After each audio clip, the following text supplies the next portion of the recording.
तो होता क्या है कि हमें इस बात की कभी एजुकेशन नहीं मिली, कभी स्कूल कॉलेजेस में सिखाया नहीं गया, बताया नहीं गया कि जो पैटर्न्स हमें दिए गए हैं क्या वो पैटर्न्स हमारी ज़िंदगी को बेहतर के डायरेक्शन में लेके जाएंगे या नहीं लेके जाएंगे, अपोजिट डायरेक्शन में लेके जाएंगे। दो बच्चा 4 साल के हैं, 3 साल 5 साल के हैं, उनको तो हम बहुत बेहतर बना सकते हैं, राइट? अगर थोड़ी सी चीज़ में हम थोड़ा कॉन्शियस हो जाए तो। पेरेंट्स कहते हैं सर आप मेरे बच्चे को ये समझा दीजिए तो मैं कहता हूँ बच्चे को समझने की ज़रूरत नहीं है, आपको समझने की ज़रूरत है। किसी को मुझे कोच करना है फॉर 1 ईयर जिसमें 12 मंथ्स में 12 सेशन होंगे तो आई charge 7 lakh rupees for that. और उसमें यही होता है जो मैं आपको बता दूँ। वो इसीलिए सबसे ज़्यादा थेरेपी ढूंढ रहा है, वो इसीलिए सबसे ज़्यादा काउंसलिंग ढूंढ रहा है। क्यों? रीज़न ये है कि उसने अपने आप को जो रियल एनवायरनमेंट था उससे काट लिया। मतलब ये मैं जानता हूँ कि कोई भी पर्सन जो वेलनेस पे, फिटनेस पे काम कर रहा है, अगर वो मेरी इस वाली चीज़ को इंक्लूड कर ले, वो अनमैच्ड हो जाएगा इस फील्ड में। वो हमेशा गधे के आगे लटकी हुई गाजर हो जाएगी, वो हमेशा आगे आगे चलेगी। ओके। तो हमारे माइंड में 3 फैकल्टीज़ एक साथ एक्टिवेट हो जाती हैं। इसे कहते हैं ड्रीमर, जो बड़े सपने देखता है, रियलिस्ट, जो अप्रोच ढूंढता है कि कैसे काम होगा, और क्रिटिक, जो कहता है नहीं हो पाएगा। तो जब सबको पता है तो उसके बाद भी केवल 10% लोग ही क्यों मतलब करते हैं ये इतना ज़रूरी चीज़? इसमें NLP कैसे हेल्प करेगा?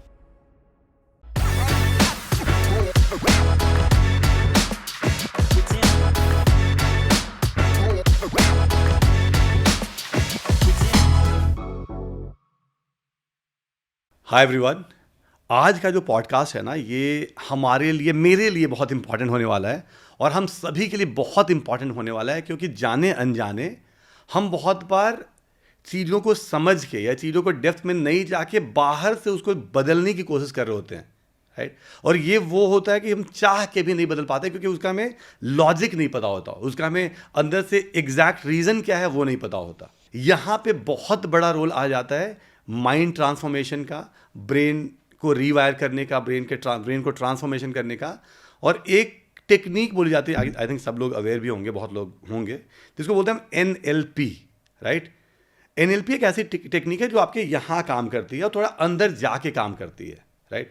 इसके लिए आज हमारे साथ हैं वेद प्रकाश जी, और ये वो हैं जो इन्होंने मास्टरी कर रखी है। I mean he has been practising it, he has been training people in NLP for last many years. I think recently आपने बुक भी लिखा है। अभी जो भी बात करेंगे ना, काफ़ी डेप्थ में, अगर इनकी बात, ये वाला पॉडकास्ट अगर आप सुन लोगे तो आज तक जो आपको लगता था कि वो चेंजेस हम नहीं कर पा रहे, आपको पता चल जाएगा क्यों नहीं कर पा रहे हैं।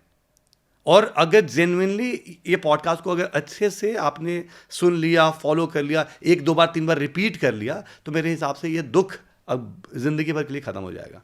Exactly. Thank you so much Sumit भाई, और बहुत बहुत अच्छा लगा। Thank you so much for inviting me on this platform. और जैसा मैं अभी आपसे इंटरेक्ट कर रहा था प्री सेशन और हमने बातें की, तो मुझे ऐसा लगता है कि रियल में हम आज कुछ ऐसी चीज़ों पे डिस्कशन कर पाएंगे जहाँ से लोग वो मीनिंग निकाल सकते हैं कि that how exactly they can create the change, they can create the transformation.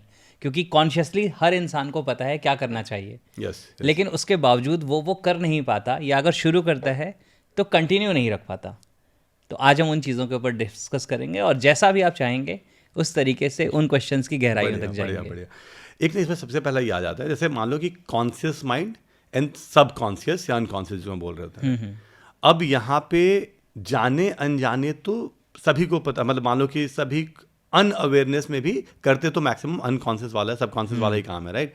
लेकिन जो लोग नहीं समझते, बोले ये सब बातें ऐसी ही है, राइट, कि ऐसा नहीं होता, तो उनको कुछ एग्जाम्पल से समझाइए कि भाई तुम जो दिन भर में डेली जो काम करते हो जाने अनजाने, उसमें ज़्यादातर चीज़ तुम सबकॉन्शियस अनकॉन्शियसली करते हो। ऐसे कुछ एग्जाम्पल दो।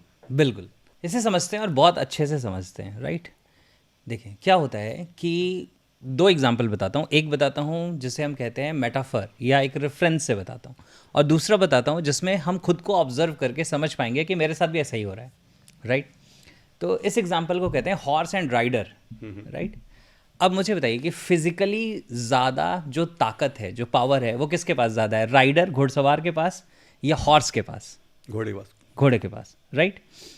और क्या होता है, अगर घुड़सवार घोड़े को राइड कर रहा है, घोड़े को चला रहा है, तो घुड़सवार का जो काम होता है, राइडर का जो काम होता है, वो होता है इंस्ट्रक्शन देना, डायरेक्शन देना। लेकिन चलने का काम, दौड़ने का काम, ये सारी चीज़ें घोड़े के अकॉर्डिंग होती है, यानी घोड़े के पोटेंशियल के अकॉर्डिंग होती है। अब अगर दो घोड़े हैं, एक है वो घोड़ा जो शादी में यूज़ किया जाता है दूल्हे को बैठाने के लिए, घोड़ा या घोड़ी, और एक है जो रेस ट्रैक पे दौड़ता है, क्या दोनों का बिहेवियर सेम होगा? नहीं। नहीं। क्यों डिफरेंट होगा? क्योंकि दोनों की ट्रेनिंग डिफरेंट है, दोनों के पैटर्न्स डिफरेंट है। एक को हर 4 कदम पे डांस देखने की आदत है क्योंकि वो शादी में है, राइट, और दूसरे को रेस ट्रैक पे दौड़ने की आदत है कि जैसे उसने वो फायर सुना या एक ट्रिगर हुआ और वो दौड़ना उसने शुरू किया। तो होता क्या है कि कॉन्शियस माइंड कैसा है, वो राइडर के जैसा है, इंस्ट्रक्शन देने वाले के जैसा है, और सब कॉन्शियस अनकॉन्शियस जिसे हम कहते हैं वो हॉर्स के जैसा है।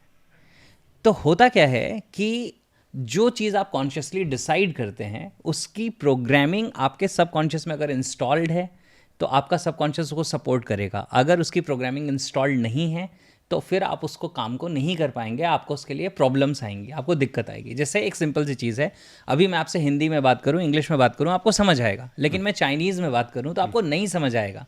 जबकि कॉन्शियसली आप सुन रहे हैं कि हाँ एक लैंग्वेज है जो यूज़ की जा रही है, लेकिन आपके सबकॉन्शियस में उसके पैटर्न्स नहीं है, उसकी अंडरस्टैंडिंग नहीं है।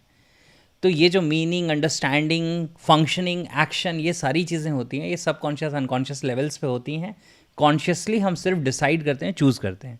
और इसमें भी मज़ेदार बात क्या है कि हॉर्स एंड राइडर में अगर आप राइडर को देखेंगे तो वो जो इंस्ट्रक्शंस देता है वो कभी कभी देता है कि हाँ ठीक है अभी मुझे फोकस्ड होके चलाना है, तो मैंने लगाम खींच ली, मैंने चला लिया।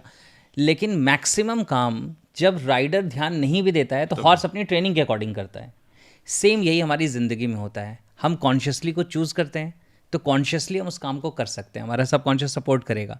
लेकिन जैसे ही हमारी कॉन्शियस अवेयरनेस हटेगी, हमारा ध्यान हटेगा, तो हम उस मोड पे चले जाएंगे जिसमें सब कुछ ऑटोमेटेड हो रहा है, क्योंकि सब कुछ कहाँ इंस्टॉल्ड है? सबकॉन्शियस अनकॉन्शियस में। जैसे जब आप नया नया कार चलाना सीखते हैं तो नई ड्राइविंग के समय आपको सब कुछ देखना पड़ता है। अरे मुझे स्टीयरिंग भी पकड़नी है, एक्सीलरेटर, ब्रेक, क्लच, अरे ये साइड व्यू, ये बीच वाला मिरर, और ऐसा लगता है इतने 5-6 चीज़ें एक साथ करूँगा कैसे। लेकिन जब आप कुछ समय ड्राइविंग कर लेते हैं तो उसके बाद ड्राइविंग करते वक्त आप गाना भी गा लेते हैं, आप अपने को पैसेंजर से बात भी कर लेते हैं, आप फ़ोन पे भी बात कर लेते हैं, और गाड़ी फिर भी चलती रहती है, क्योंकि अब राइडर की बहुत ज़्यादा ज़रूरत नहीं रह गई, कॉन्शियस अवेयरनेस की ज़्यादा ज़रूरत नहीं रह गई, सब कुछ सबकॉन्शियसली हो रहा है, ऑटोमेटिकली हो रहा है। अब इसे हम देखते हैं कि ज़िंदगी में, जब मैंने बुक में पढ़ा ना, तो बुक में लिखा हुआ था कि कॉन्शियसली हार्डली हम 10% चीज़ें करते हैं, 90% अनकॉन्शियसली करते हैं या ऑटोमेटिकली करते हैं। तो मैं थोड़ा लॉजिकल पर्सन हूँ, मैंने सोचा कि ये बात कह दी गई, लेकिन पता कैसे चलेगा? मतलब हाउ विल आई नो? कोई थर्मामीटर तो है नहीं कि यहाँ पे टच कर दिया और इसने रीड करके बता दिया कि 10% कॉन्शियस है, 90% अनकॉन्शियस है। तो मैंने इसे ऑब्जर्व किया, डिग डाउन किया, तो मुझे समझ आया अभी आप जैसे बैठे हैं, क्या आपने ये पॉस्चर कॉन्शियसली चूज़ किया था? नहीं। अभी आप जो मैं लैंग्वेज बोल रहा हूँ, क्या इसे कॉन्शियसली प्रोसेस कर रहे हैं? नहीं। तो सांस भी जो चल रही है वो भी ऑटोमेटिकली चल रही है, आप जानबूझ के किसी पैटर्न पे सांस नहीं ले रहे। यानी ज़िंदगी में हार्डली 10% चीज़ें हम कॉन्शियसली करते हैं, बाकी सारी चीज़ें ऑटोमेटिकली हमारा माइंड उन पैटर्न्स के फॉर्म पे, उन पैटर्न्स के बेस पे करता रहता है जो पहले ही हमारे दिमाग में इंस्टॉल्ड है।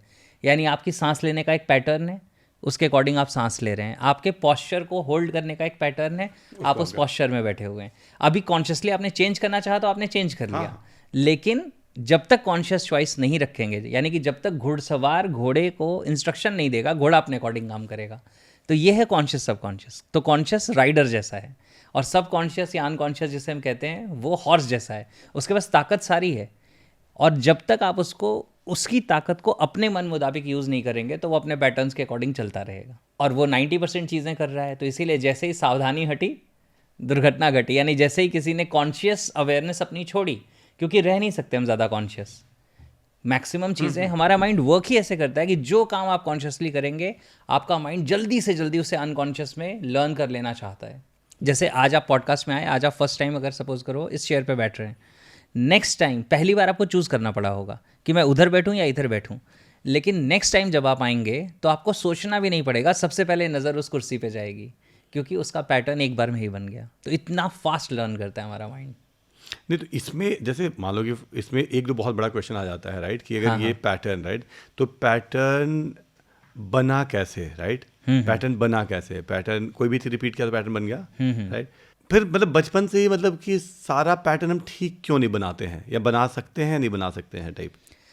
क्या पैटर्न होता तो है बन ना, गया ना अब बिल्कुल बचपन। लेकिन मान लो कि एग्जांपल दे रहा हूँ मैं हाँ हाँ कि दो चीज़ें हैं, राइट, कि अगर जैसे हम जैसे जो लोग हैं, आपके जैसे जो लोग हैं, हम लोग तो अपने पैटर्न को ग्रेजुअली चेंज कर सकते हैं। लेकिन जो बच्चे अभी 2 साल 3 साल, क्योंकि मेरी जो ऑडियंस है इसमें हजारों लाखों लोग हैं जो मॉम्स हैं, न्यू मॉम्स हैं, जिनके बच्चे भी 2 साल 3 साल 4 साल 5 साल के हैं, राइट। तो अगर वो चाहे तो उनका तो पैटर्न शुरू से ही बहुत बेहतर बना सकते हैं सर। डेफिनेटली बना सकते हैं।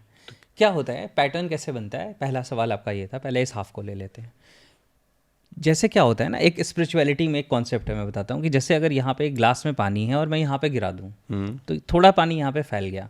अब मैं क्या करूँ कि एक फिंगर रख के इस वाटर को यहाँ तक खींच दूँ और इसे ड्राई होने के लिए हम छोड़ देते हैं आज, राइट। कल हम आएंगे तो पानी यहाँ नहीं मिलेगा, हो सकता है कुछ मार्क मिले, हो सकता है वो भी ना दिखे, लेकिन जैसे ही दोबारा आप पानी डालेंगे सबसे पहले वाटर क्या करेगा, इस ट्रैक पे फ्लो कर जाएगा अपने आप, क्योंकि यहाँ पे उसका एक पैटर्न बन गया।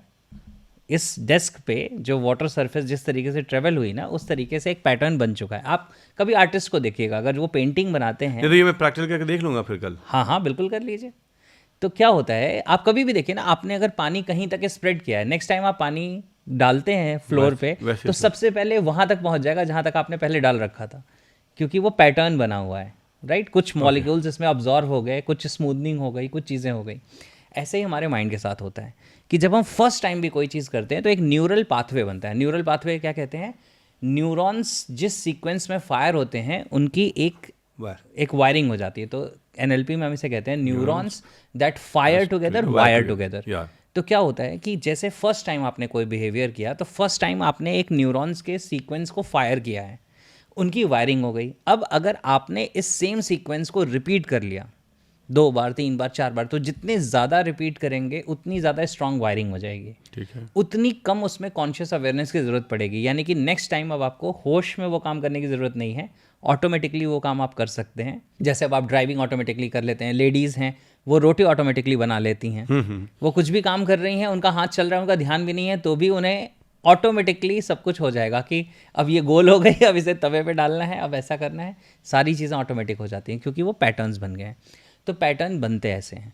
अब होता क्या है कि जो हमारी अपब्रिंगिंग हुई है ना, इसमें क्या होता है कि जनरली पेरेंट्स अपने बच्चे को वो अपब्रिंगिंग देते हैं जैसी अपब्रिंगिंग उन्हें मिली है, राइट।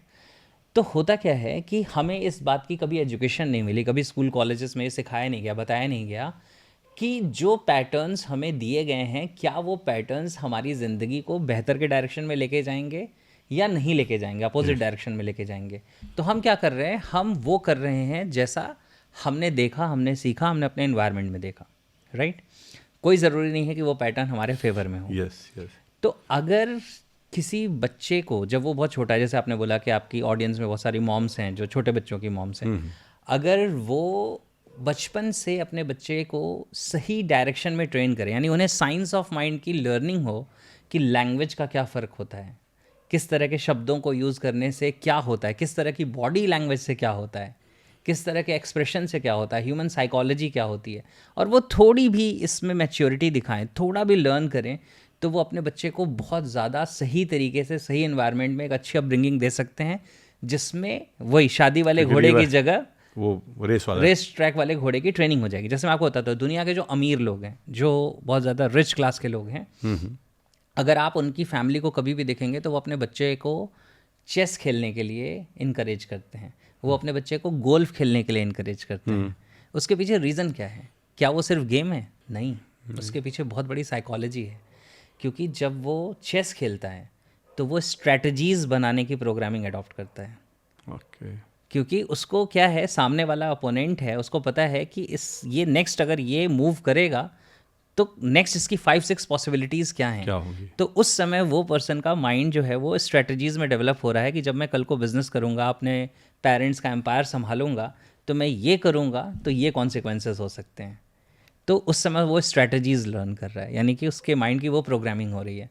गोल्फ में पेशेंस सीखता है, ओके राइट, क्योंकि गोल्फ एक स्लो गेम है। हाँ, इट्स नॉट लाइक क्रिकेट और फुटबॉल, है ना। हाँ, वो मतलब वो वाला नहीं कि एड्रेनलिन रश में आपने खेल लिया, नहीं। तो वहाँ पे क्या है, वहाँ पे आपको पेशेंस चाहिए, राइट।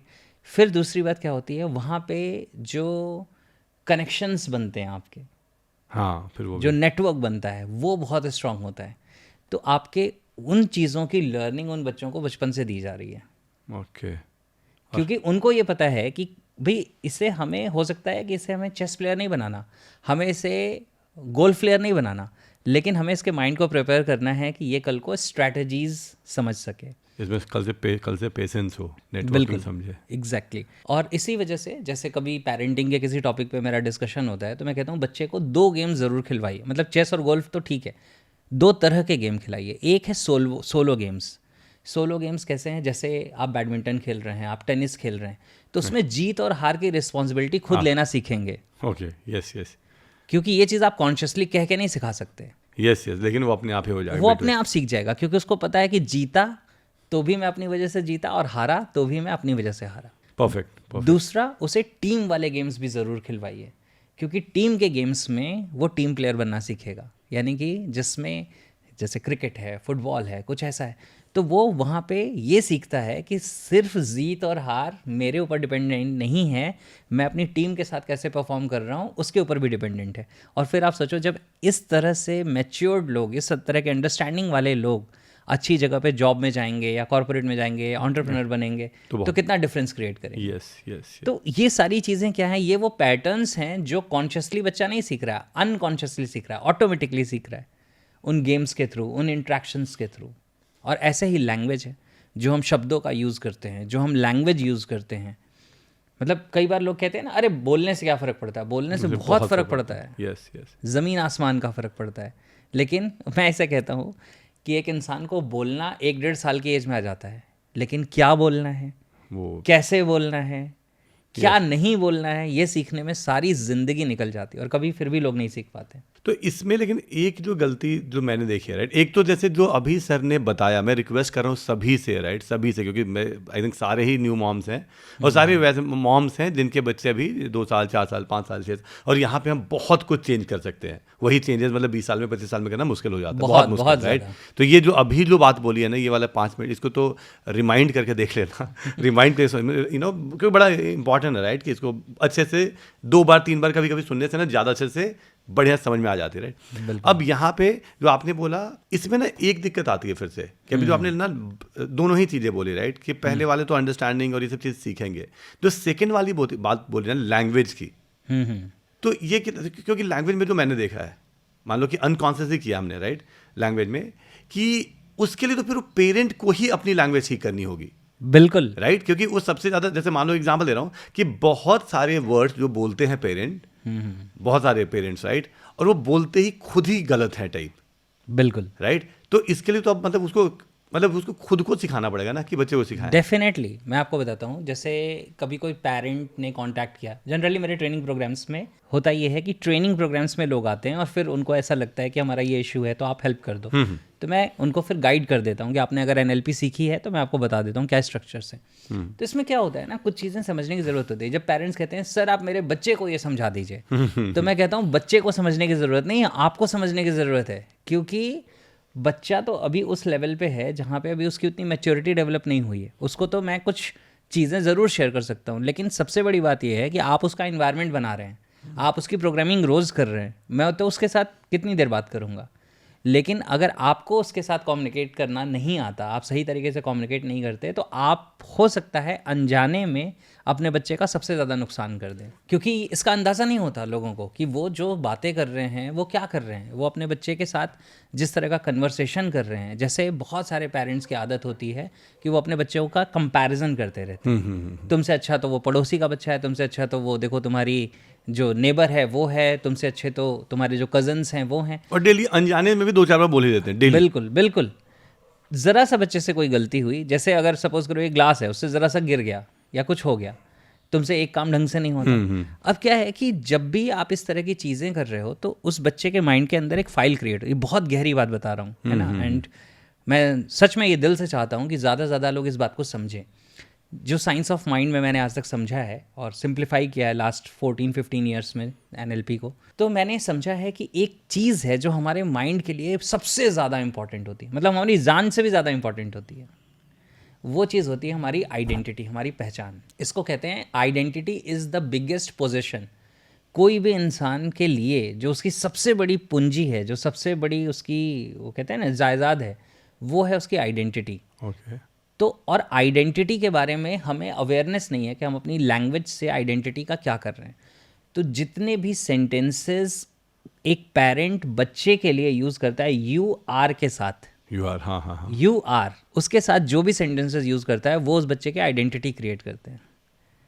यू आर लेजी, अब उसके माइंड में उसकी खुद की जो आइडेंटिटी की फाइल है उसमें रजिस्टर हो गया कि ओके आई एम, जो आप यू आर कह रहे हो उसके माइंड में वो डिकोड हो रहा है आई एम, ओके, होता जा रहा है वो। होता जा रहा है। तो उसको क्या हो रहा है, वो कह रहा है, उसको दुनिया ने बताया you are lazy, you are not good enough, you are not better than your colleagues, you are not better than your cousins.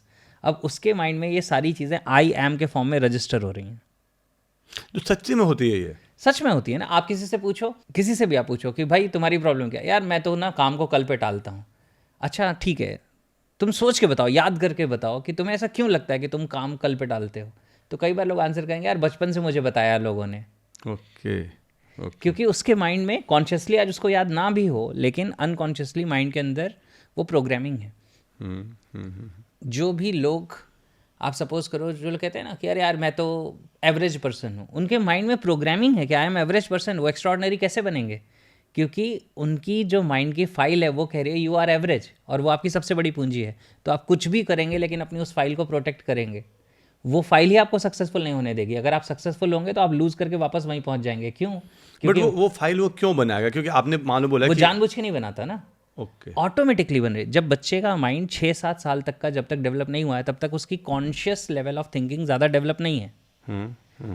ठीक है, यस यस, सब कौन से ज़्यादा है। तो सबकॉन्शियस ज़्यादा, क्योंकि कॉन्शियस क्या है, कॉन्शियस माइंड होता है लॉजिक्स।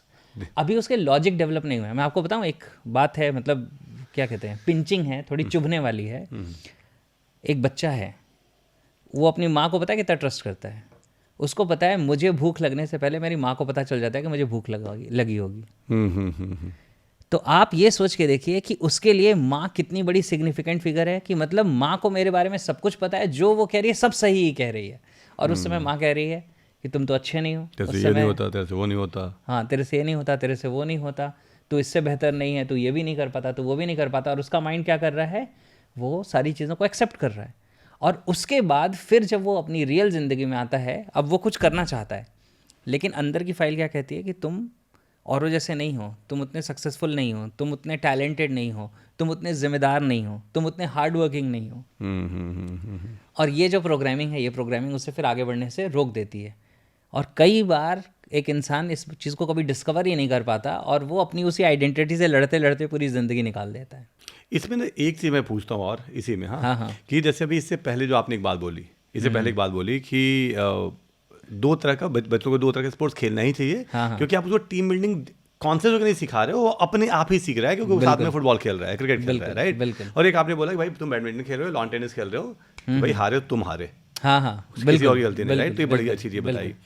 अब यहाँ पे तो अब तो थोड़ा सा एक और पैटर्न चेंज, मतलब मेरा पर्सपेक्टिव चेंज हो गया कि अभी तक तो हम इसलिए भी बोलते हैं बहुत बार, क्योंकि चलो मैं अपने बच्चे के लिए तो बहुत कुछ कर रहा हूँ, बट जो लोग अभी बच्चों को आउटडोर खेलने ही नहीं दे रहे, हाँ। तो एक तो फिजिकल वाली तो चीज़ें आई, हाँ बिल्कुल। मैं तो बोल रहा हूँ कि यार वो अनहेल्दी हो रहा है, वो मतलब वो मजबूत नहीं हो रहा, स्ट्रांग नहीं हो रहा है। बट आप बोलो कि इधर से भी बहुत बड़ा नुकसान, उससे भी ज़्यादा बड़ा नुकसान ये हो जाएगा उसके साथ। डेफिनेटली जो बच्चा बाहर नहीं खेल रहा है 4-5 बच्चों के साथ, 7 बच्चों के साथ, तो उसके साथ ये दिक्कत आ जाएगी। उसके साथ आने वाले समय में उसको लोगों के साथ मिल के किसी चीज़ पे काम करना बहुत मुश्किल हो जाएगा। अकेले वो ठीक रहेगा, अकेले वो ठीक रहेगा। वो कहेगा कि भैया मुझे तो एक लैपटॉप दे दो, कंप्यूटर दे दो, मुझे बता दो क्या करना है, मैं इस पर कर सकता हूँ। टीम के साथ नहीं कर सकता। और इसीलिए हमारे एज में भी ऐसे बहुत सारे लोग होते हैं। हाँ बिल्कुल होते हैं कि he is very good in coding, but जो कोडिंग ही पसंद है, अकेले ही पसंद है। हाँ। उसको जहाँ टीम लीडर बनाया तो दिक्कत होगी। क्योंकि उसको लोगों के साथ मिलके काम करना नहीं आता। तो ये चीज़ बचपन में अगर वो सीख लेगा तो उसकी ज़िंदगी में ये चीज़ कितना बड़ा रोल प्ले करेगी। परफेक्ट। एक और एग्जांपल बता देता हूँ आउटडोर क्यों खेलना चाहिए। इसके लिए एक और चीज़ बताता हूँ आपको। जो हमारी 5 सेंसेस हैं, जो हमारी आँखें हैं, मतलब अगर NLP वाइज में बात करूँ तो हमारी आइज़ हैं, जिससे हम विजिबल सेंस है हमारे पास, कान है सुनने की सेंस है, लिसनिंग सेंस है हमारे पास, स्किन है, ये टच सेंस है ना, राइट। टेस्ट और स्मेल है, राइट, जिसको हम गस्टेटरी ऑल्फैक्टरी कहते हैं। अब क्या होता है कि अगर हम सारी ज़िंदगी या सारे टाइम एक मोबाइल फ़ोन के सामने हैं, या लैपटॉप के सामने। हाँ, लैपटॉप के सामने। तो हमारा जो विजन है, आप सोच के देखो, ये जो हमारी आईज है ना, अभी भी अगर आप मुझे भी देख रहे हैं और मैं आपसे पूछूं साइड में क्या है, तो आप बिना आई बॉल्स को मूव किए एक लेवल तक की चीज़ों को बता सकते हैं। लेकिन जब हमारा ब्रेन लगातार ट्रेन हो रहा है सिर्फ इतने से ही छोटे से एक मोबाइल को देखने में, तो धीरे धीरे जो हमारी विजुअल सेंस, जो प्रोग्रामिंग हमारे माइंड को देती थी, जो इन्फॉर्मेशन का डेटा देती थी, वो श्रिंक हो रहा है। जो हमारी लिसनिंग सेंस थी, जिसमें हम पार्क में बैठते थे और दूर कोयल बोल रही है या एक आवाज़ आ रही है, वो भी सुनाई देती थी, वो सारी चीज़ें श्रिंक हो गई। अब तो बस हेडफोन लगा के और यहाँ से हमने सुना हुआ है या सामने मोबाइल रख के सुना हुआ है। जो हमारा टच सेंस था, जिसमें हम ज़मीन को टच करते थे, हम पेड़ को टच करते थे, सब कुछ करते, हाँ, सारी चीज़ें करते थे, वो हमने श्रिंक कर दिया। तो अगर हम किसी भी चीज़ की जो इनपुट है उसको रिड्यूस कर देंगे, श्रिंक कर देंगे, तो वो प्रोसेस कितना करेगा। एनएलपी में हम इसे कहते हैं you process the information you receive through all your senses. आप उसी इंफॉर्मेशन को प्रोसेस करते हैं जो आपकी 5 सेंसेस से आपको मिलती है। अगर आपकी वो इंफॉर्मेशन ही लिमिट हो गई है तो आप प्रोसेस कितना करेंगे। आप प्रोसेस कम करेंगे तो फिर आपका डेवलपमेंट कितना होगा।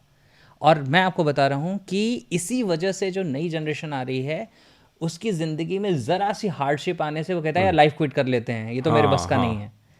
वो इसीलिए सबसे ज़्यादा थेरेपी ढूंढ रहा है, वो इसीलिए सबसे ज़्यादा काउंसलिंग ढूंढ रहा है। क्यों? रीज़न ये है कि उसने अपने आप को जो रियल इन्वायरमेंट था उससे काट लिया है और पिछले 10, 12, 15 साल से उसने गलत कर दिया है, मतलब जाने अनजाने। यार ये वाला फिर से मैं बोलूँगा सभी को, इसको फिर से रिकैप, मैं तो रिकैप ही कराऊंगा, क्योंकि जैसे जो अभी फिर से ये बात बोली, बिकॉज ये इतना इंपॉर्टेंट है। जैसे मान लो एग्जांपल दे रहा हूं, मेरे लिए, आपके लिए भी, हमारे लिए अगर कोई भी समझेगा, सबसे इंपॉर्टेंट है वो अपब्रिंगिंग को वहीं से चेंज करना, ताकि अगर मान लो हमने कुछ गलती कर भी दी है और यहाँ पे मैं बैठा हूँ, आप बैठे हैं, यहाँ पे बहुत सारी चीजें अगर चेंजेस ना भी कर पाए, बट उनको तो हम पूरा ही ठीक कर सकते हैं। बिल्कुल बिल्कुल कर सकते हैं। दो बच्चा 4 साल के हैं, 3 साल 5 साल के हैं, उनको तो हम बहुत बेहतर बना सकते हैं, राइट, अगर थोड़ी सी चीज में हम थोड़ा कॉन्शियस हो जाए तो। बिल्कुल बिल्कुल। एक ना इसमें अब क्वेश्चन मेरा है अपना पर्सनल, राइट, कि मेरा बेटा है 9 साल का है, 8.5 साल का है, राइट। सारी चीजें मतलब मेरे हिसाब से 10 on 10, क्योंकि खेलने में, एकेडमिक्स में, स्पोर्ट्स में, क्योंकि वो काफ़ी हम ट्रेनिंग का भी पार्ट है और हम जॉइंट फैमिली में रहते हैं, सारी चीज़ें ठीक है।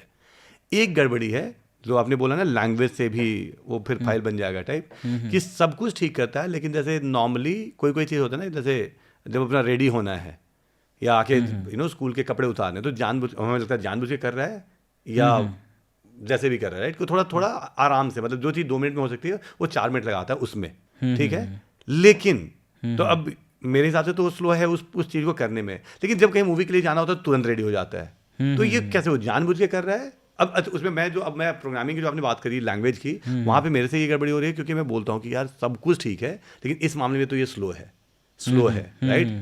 बाकी मैं कभी नहीं बोल रहा हूँ, लेकिन जब वो कपड़े जब वो ड्रेस चेंज कर रहा है और जब, राइट, तो उसमें बोलता तो हूँ मैं। हाँ, तो ये चेंज करने की जरूरत है सबसे पहले आप मुझे, क्योंकि अगर आप उसको ये कह रहे हैं कि इस चीज़ में तो स्लो है, हाँ, अब आपने उसको ये चीज़ 10 बार 20 बार 50 बार बोली, तो उसका माइंड क्या ऐसे रीड करेगा कि मैं कपड़े बदलने में, रेडी होने में मैं स्लो हूँ। अब अगली बार, मतलब जब उसकी प्रोग्रामिंग ये हार्ड हो जाएगी, मतलब हार्ड को रजिस्टर हो जाएगी, तो ऑटोमेटिकली उसका सबकॉन्शियस ऐसे वर्क करेगा कि वो तैयार होने में समय ज़्यादा लगाएगा। क्यों? क्योंकि माइंड की प्रोग्रामिंग में जो न्यूरल पाथवे बना हुआ है, वो बार बार ये कह के पक्का हो गया है कि मैं ये काम स्लोली करता हूँ, तो मैं सारे काम फास्ट करता हूँ, ये स्लोली करता हूँ। तो ये प्रोग्रामिंग यहाँ पे गलत हो रही है। नहीं करता, बोल रहे हो कि वो हो जाएगा। वो देखिए, हो सकता है कि उसका ही, वो कहते हैं ना, all actions have a purpose. हाँ। जैसे एग्जाम्पल लेते हैं कि सपोज करो कि वो बाकी काम सब जल्दी जल्दी करता है, अब उसको कपड़े चेंज करने हैं, अब स्कूल से आया है, तो उसको हो सकता है उसके मन में ये हो कि मेरा रिलैक्सेशन टाइम है, अभी जल्दी है ना, इसमें जल्दी क्या, आराम से कर लेता हूँ, थोड़ा रेस्ट कर लूंगा, थोड़ा रिलैक्स कर लूंगा, सारे काम तो भाग भाग के करता हूँ। तो हो सकता है कि उसने, मतलब उसके लिए ये एक लेजर टाइम हो और उसमें कोई प्रॉब्लम नहीं है। लेकिन है क्या कि अगर ये चीज़ उसको बार बार कही जाएगी, तो शुरू में तो ये कॉन्शियसली कर रहा था, चलो यार आराम से कर लेता हूँ चेंज, लेकिन अगर अब उसकी प्रोग्रामिंग होगी, तुम ऐसे ही करते हो, तुम तो हर बार ऐसे ही करते हो, तो ये उसका पैटर्न बन जाएगा। तो ये बड़े होने पे भी चेंज नहीं होगा फिर आसानी से, जब तक वो चेंज करने के लिए किसी एनएलपी जैसे टूल का यूज़ ना करे या कुछ बहुत विल पावर ना लगाए, तब तक क्या होगा कि वो पैटर्न ही हो जाएगा इस तरीके का। तो वहाँ पे बहुत ज़्यादा जो, हाँ, कॉन्शियस, और उसमें सिंपल सी एक चीज़ कहनी है, मैं आपको बताता हूँ। एनएलपी में हम क्या कहते हैं कि you already have the resources you need. आपको जो भी रिसोर्सेज चाहिए, रिसोर्सेज मतलब मोटिवेशन एक रिसोर्स है, कॉन्फिडेंस एक रिसोर्स है, हार्ड वर्किंग एक रिसोर्स है, ये सारी चीज़ें रिसोर्सेज हैं। इस तरीके से स्पीड में काम करना भी एक रिसोर्स है। तो हम क्या कर सकते हैं, अपनी लैंग्वेज से वो रिसोर्स की प्रोग्रामिंग कर सकते हैं। कैसे कि बेटा तुम स्पोर्ट्स के लिए फटाफट चीज़ें कर लेते हो, पढ़ाई के लिए सब चीज़ें कर लेते हो, तुम बहुत शार्प हो, तुम बहुत स्मार्ट हो, यही स्मार्टनेस तुम्हें स्कूल से आने के बाद भी यूटिलाइज करने की ज़रूरत है।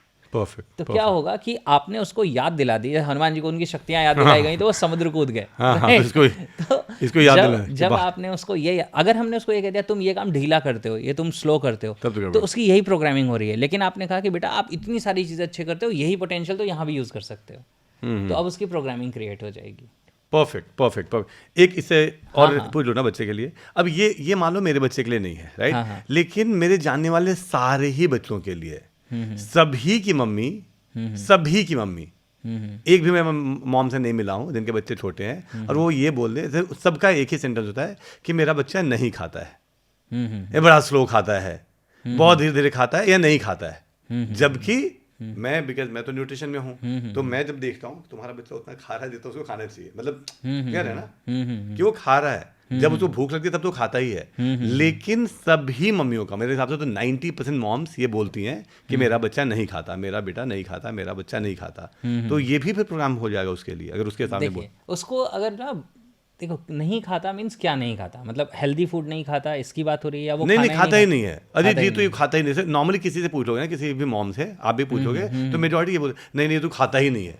I am not healthy unhealthy, ये तो खाता ही नहीं है। हाँ, तो कई बार क्या होता है ना कि कुछ ऐसी चीज़ें हैं जिसमें अगर इमोशनल फोर्स नहीं है, अगर किसी चीज़ में इमोशनल फोर्स नहीं है, सिर्फ वो कहने के लिए कही जा रही हैं, ओके तो कई बार उसका उतना असर नहीं होता। ओके। जैसे मैं एक एग्जांपल देता हूँ, बहुत सारे अमीर लोग हैं, हाँ। आप उनसे बात करेंगे, कहेंगे और भाई साहब कैसे, अरे बस दाल रोटी चल रही है। हाँ। अब ये जब वो कहते हैं कि दाल रोटी चल रही है, तो क्या सच में वो फील करते हैं सिर्फ दाल ही रोटी चल रही है? नहीं, उन्हें पता है दाल रोटी घी कंटेनर सब तैयार है पीछे, लेकिन वो उन्होंने सिर्फ कहने के लिए कह दिया। तो अगर मान के चलिए कि जो मदर है वो ये कह रही है अरे ये तो खाता ही नहीं है, लेकिन उसमें ना कोई इमोशनल फोर्स है, ना बच्चे को ये फील हो रहा है कि ये रियलिटी है, तब तो कोई असर नहीं हो रहा। लेकिन अगर आप किसी बच्चे को उसको बोल रहे हैं, उसको आप बोल रहे हैं कि अरे यार तुम तो खाना ही नहीं खाते, तुम तो मतलब अपना जितना तुम्हें ज़रूरत है तुम उतना ले ही नहीं रहे हो, अगर ये बात उसे बार बार बोलेंगे, उसको बोल रहे हैं, तो उसके ऊपर उस चीज़ का इफेक्ट हो सकता है। अगर उसको सही तरीके से इनकरेजिंग वे में कहा गया तो हो सकता है वो डाइट न्यूट्रिशन का ध्यान दे, लेकिन अगर उसको बस टैग कर दिया गया तो हो सकता है उसके माइंड में ये चीज़ चली जाए कि मतलब मुझे तो खाने में इंटरेस्ट नहीं है, मैं तो खाना नहीं खाता, तो हो सकता है वो कैजुअली अपनी डाइट को लेने लगे। मेरा एक फ्रेंड है, मैं आपको बताता हूँ, उसके लूप्स चलते रहते हैं बहुत सारी चीज़ों के, तो मैं देखता हूँ वो हर 2-3 साल में मुझे कहता है वेद भाई यार मुझे रियलाइज़ हुआ ना कि मेरी ज़िंदगी की सबसे बड़ी प्रॉब्लम ये है ना कि मैं डाइट का ध्यान नहीं देता हूँ, और ये हर 2-3 साल बाद वो रियलाइज़ करता है। तो मैं कहता हूँ भाई जब रियलाइज़ कर ली तो बदल लो फिर इसे, लेकिन वो माइंड में पड़ी हुई है, आइडेंटिटी के साथ है ना, क्योंकि उसने किसी किताब में पढ़ लिया था कि साधक को 2 रोटी कम खानी चाहिए। तो भाई साहब तुम साधक हो, तुम क्या हिमालय पे जाके बैठे हो? नहीं बैठे हो, लेकिन वो साधक के लिए ठीक है, उसे 2 रोटी कम खानी चाहिए। तुमने अपने माइंड में एक ही क्यों बैठा लिया है, और उसकी वजह से आज वो प्रॉपर डाइट नहीं लेता। तो पूरी, अगर आपके पास प्रॉपर आप तो न्यूट्रिशन में वर्क कर रहे हैं, प्रॉपर न्यूट्रिशन नहीं है तो ब्रेन थोड़ी वर्क करेगा, आप डल हो जाएंगे, आप उतने इफेक्टिवली काम ही नहीं कर सकते। अब इधर आता हूँ मैं अपने वाले, हाँ, जैसे ये वाले भी अभी तक जो बात करी ना, ये भी हमारे ऑडियंस के लिए ही है, राइट? सीधे सीधे है। अब दूसरा जो दुनिया का सबसे बड़ा, या मेरे लिए जो सबसे बड़ा प्रॉब्लम दिखता है दुनिया में, कि मैं हूँ फिटनेस में, राइट? हम लोग फिटनेस में है, राइट? और फिटनेस का मतलब नॉर्मल है, राइट? कि मैं लोगों को वही सिखाता हूँ जो उनको पूरा का पूरा पता है। आप फिर भी जो सिखा रहे हो, आप जो बता रहे हो ना, इसमें से तकरीबन 70-80% चीज़ें हमें नहीं पता, ये ठीक से नहीं पता। लेकिन मैं जो सिखाता हूँ ये सबको पता है, राइट? कि सबको पता है ना, कि आपको भी पता है, सभी को पता है कि डेली उसे थोड़ा टाइम पे उठना चाहिए, टाइम पे सोना चाहिए, राइट? डेली 40-50 मिनट थोड़ा वर्कआउट करना चाहिए, चाहे योगा करें, वर्कआउट करें, जिम जाएं, वॉक करें, रनिंग, कुछ भी करना चाहिए, राइट? और थोड़ा डाइट वगैरह का ध्यान रखना चाहिए, न्यूट्रिशन का ध्यान, फल खाना चाहिए और कोक नहीं पीना चाहिए, ये चिप्स, ये तो सब कुछ बेसिक चीजें ही तो करा रहे हैं ना, बिल्कुल, राइट? तो हम कोई रॉकेट साइंस तो करा नहीं रहे, जो सबको पता है। तो जब सबको पता है तो उसके बाद भी केवल 10% लोग ही क्यों मतलब करते हैं ये इतना जरूरी चीज? तो इसमें एनएलपी कैसे हेल्प करेगा? सबसे पहले इसके ना गहरे रीज़न समझ लेते हैं कि ऐसा होता क्यों है, लोग ऐसा क्यों करते हैं, ठीक है? जब ये समझेंगे तो फिर हमें चेंज करने की पावर भी आ जाएगी। जैसे मैं कई बार कहता हूँ कि अगर आप डॉक्टर को जाके अपना इशू एक्सप्लेन करते हैं, अगर डॉक्टर आपकी प्रॉब्लम समझ गया तब तो हो तो जाएगा। 50% तो प्रॉब्लम सॉल्व इसी तरीके से हो गई, क्योंकि आपकी डायग्नोसिस हो गई। तो एक इंसान अगर सेल्फ डायग्नोसिस कर ले तो बहुत सारा चेंज तो वहीं से आ जाता है। उसके बाद फिर आता है कि अब करना क्या है, कैसे इम्प्लीमेंट करना है। और मैं दोनों ही चीज़ों पे आपको आज शेयर करता हूँ आपके ऑडियंस को, क्योंकि उनको वैल्यू मिलेगी इन चीज़ों और सबको, ऑडियंस को नहीं, पूरे हिंदुस्तान में जितने भी लोग हैं, जितने भी लोग जो 30 साल से लेके 50 साल के बीच में, मेल हो या फीमेल है, राइट, उसमें से आई थिंक मेजॉरिटी, और अर्बन इंडिया में तो मेजॉरिटी लोग अनहेल्दी हैं, दे आर नॉट हेल्दी। बिल्कुल बिल्कुल। तो सबसे पहली जो बिल्कुल फैक्ट वाली बात आपने कही वो ये है कि नॉलेज और इन्फॉर्मेशन की कमी नहीं है, बल्कि ये तो ओवरडोज है, ओवरडोज है, ओवरलोडेड है। Yes, right, yes, yes. ठीक है। तो ये ऐसा नहीं है कि हमें किसी इंसान को पता नहीं है कि मुझे एक्सरसाइज करनी चाहिए या नहीं करनी चाहिए, या उसे ये पता नहीं है कि मुझे न्यूट्रिशन लेना चाहिए, या उसे ये पता नहीं है कि मुझे टाइम पे सोना चाहिए। उसे पता सब कुछ है, लेकिन फिर भी वो करता नहीं है, कंसिस्टेंटली नहीं करता है। तो मैं आपको बताता हूँ होता क्या है, जहाँ पे मेजर शिफ्ट की ज़रूरत है। और मतलब ये मैं जानता हूँ कि कोई भी पर्सन जो वेलनेस पे, फिटनेस पे काम कर रहा है, अगर वो मेरी इस वाली चीज़ को इंक्लूड कर ले, वो अनमैच्ड हो जाएगा इस फील्ड में। हाँ हाँ है ना। मैं आपको बताता हूँ क्या होता है। जब कोई भी इंसान जिम ज्वाइन करता है या योगा क्लासेस ज्वाइन करता है, आप पैटर्न देख लेना, आप तो इस इंडस्ट्री में हैं, आप बहुत लाखों लोगों को आपने ट्रेन किया है। तो मैं आपको बताता हूँ, कोई भी इंसान जब शुरुआत करता है तो आप देखेंगे कि अगर उसने जिम ज्वाइन किया है, खैर वो तो एक स्ट्रैटेजी होती है, साइकोलॉजिकल स्ट्रैटेजी है कि वो बताते हैं 1 मंथ का इतना है और 12 मंथ का इतना है, और मैक्सिमम लोग फिर 12 मंथ के लिए, 6 मंथ के लिए करते हैं, उन्हें लगता है पैसा बच जाएगा। लेकिन जिम वाले भी जानते हैं कि ये बंदा आएगा मुश्किल से 15 दिन, 20 दिन, 1 महीना, उसके बाद तो इसकी मेंबरशिप खाली ही जाने वाली है। इस और 1 मंथ की वो शायद 5,000 देता, और ऐसे हम उससे 20,000 ले लेंगे पूरे साल के नाम पे, राइट। तो हमें तो 15,000 का फायदा ही हो रहा है, आना तो इसे है नहीं। तो होता क्या है ना कि क्यों लोग कंटिन्यू नहीं करते हैं, क्यों लोग उस योगा को कंटिन्यू नहीं करते हैं, क्यों वो जिम को कंटिन्यू नहीं करते, क्यों वो किसी प्रोग्राम को ज्वाइन करते हैं, उसके बाद उनको पूरी डाइट चार्ट मिल गई, सब कुछ मिल गया, उन्हें न्यूट्रिशनिस्ट हर रोज़ बता रहा है कि आज ये खाना है, नहीं खाना है, उसके बाद भी नहीं उसके बाद भी 10 दिन बाद, 15 दिन बाद वो छोड़ देता है। क्यों छोड़ देता है? इसके पीछे बहुत गहरा रीज़न है। क्या होता है, इसे साइंस में कहते हैं, साइंस ऑफ माइंड में कहते हैं कि your behaviour is consistent to the images of your mind. ध्यान से समझिएगा, फिर से रिपीट करता हूँ। योर बिहेवियर यानी कि आपके जो एक्शंस हैं, your behaviour is consistent to the images of your mind. आपके जो एक्शंस हैं, आपका जो बिहेवियर है, वो आपके मन के अंदर जो इमेज है उसको मैच करने वाली होती है। अब होता क्या है, क्यों ऐसा होता है कि लोग स्टार्ट करते हैं मोटिवेशन के साथ, फिर ड्रॉप कर देते हैं।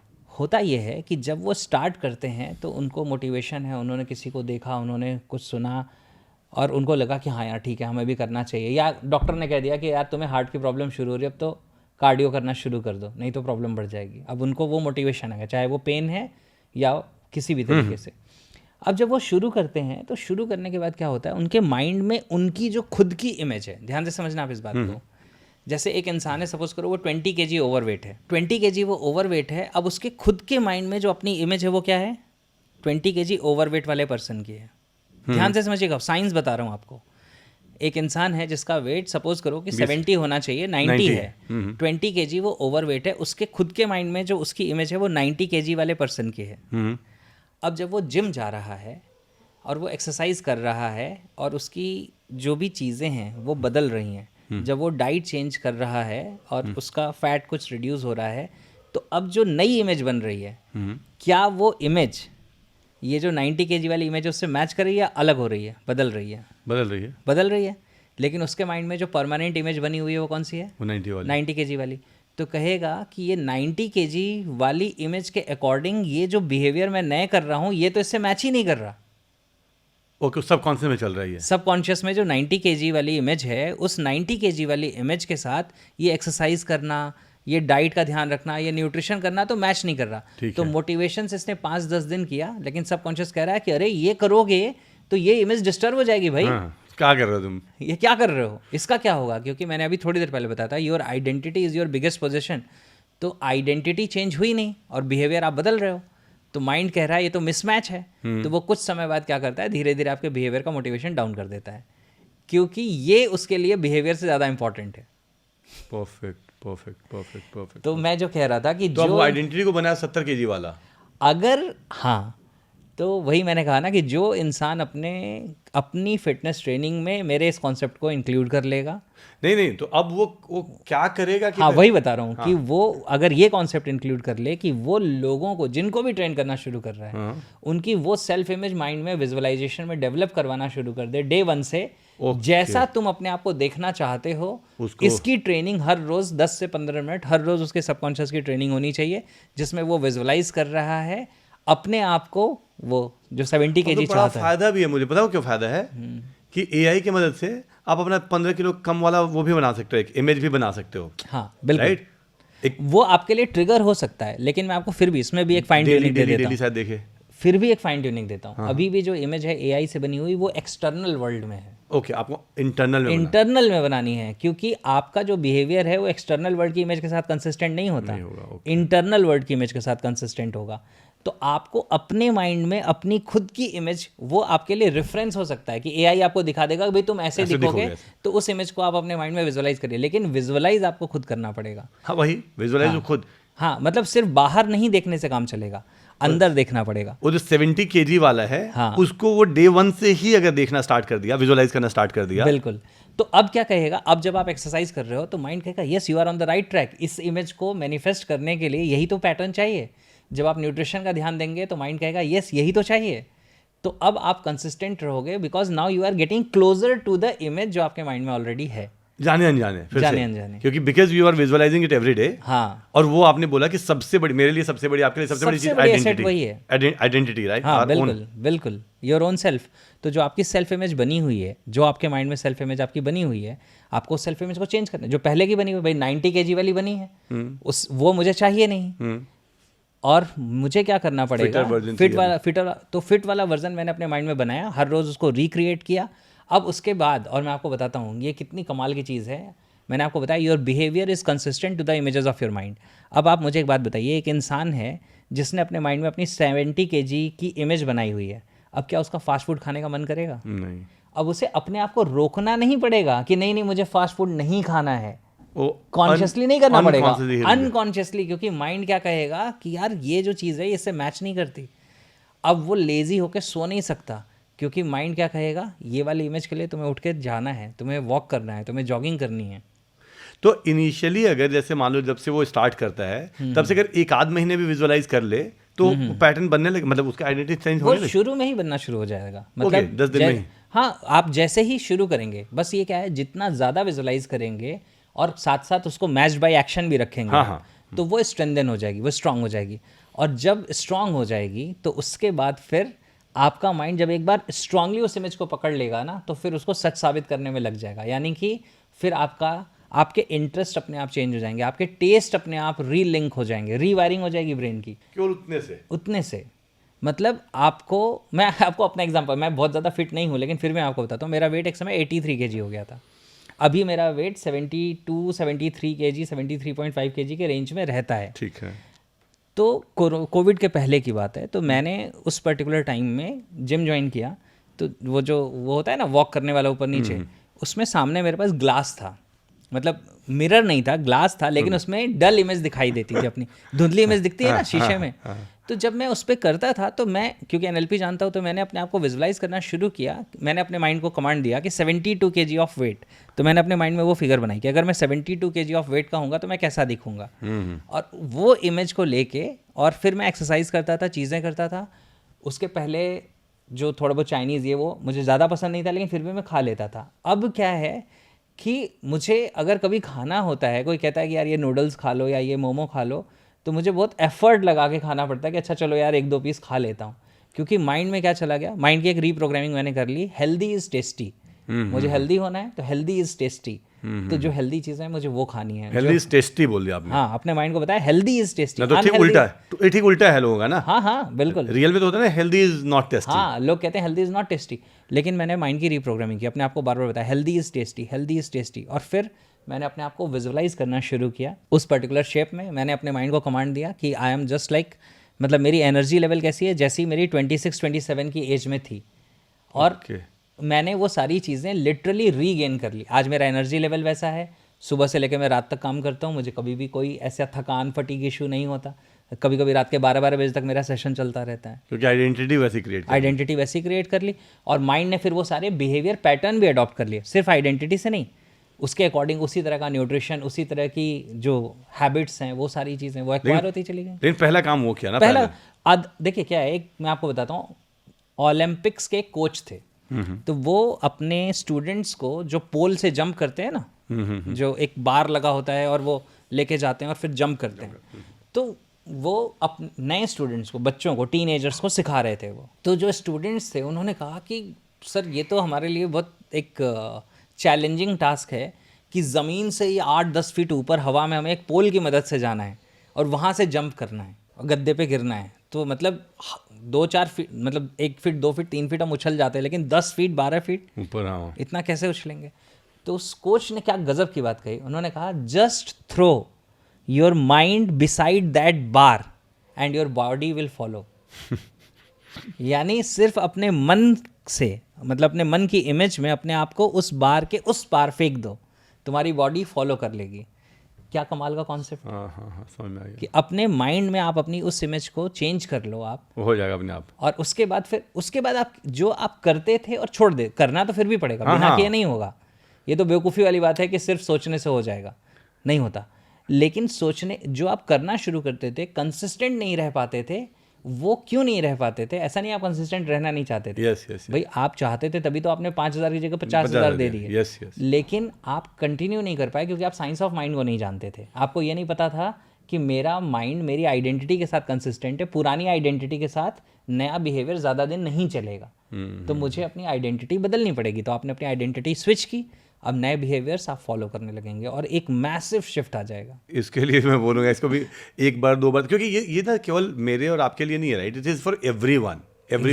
क्योंकि सभी फिट होना चाहते हैं, कोई नहीं चाहता, मतलब मोटा रहना और with all the problems, right. Back pain है, स्लिप डिस्क का इशू है, 50 दिक्कतें हैं, राइट, ओबेसिटी के या बेली फैट के, मोटापा के, राइट, तो सभी चाहते हैं। तो ये वाले जो इन्होंने बोला, मैं फिर से बोलूँगा, इसको भी फिर से रिकैप करके देखना 1 बार 2 बार 3 बार, क्योंकि अल्टीमेटली इसमें भी, जैसे मैं तो पैटर्न को ऐसे भी देखता हूँ कि बहुत बार ना 1 बार सुन के गलती से थोड़ा निकल भी जाता है। हाँ। मेरा एक मतलब अपनी अंडरस्टैंडिंग है सर, ये सही है नहीं है बताना, मैं हमेशा बोलता हूँ कि जैसे सभी बोलते हैं ना कि खूब सारी किताबें पढ़नी चाहिए, मेरा ठीक उल्टा है, एक किताब को 5 बार 10 बार पढ़ना चाहिए। हाँ, एग्जैक्टली। जैसे जो चीज़ तुम्हें पसंद आ गया ना, जैसे मान लो कोई भी, जैसे कि मुझे मान लो कि सदगुरु जी के कोई एक 10 मिनट का वीडियो ही पसंद आ गया, तो स्क्रॉल मत करो, ट्राई करो कि उसको दूसरे तीसरे दिन भी, मतलब एक वीडियो को, एक पॉडकास्ट को, ये नहीं करो कि 50 इस टाइप के पॉडकास्ट नहीं देखने, इसी पॉडकास्ट को आप ट्राई करो कि हर हफ्ते में 1 बार देख लेते हो।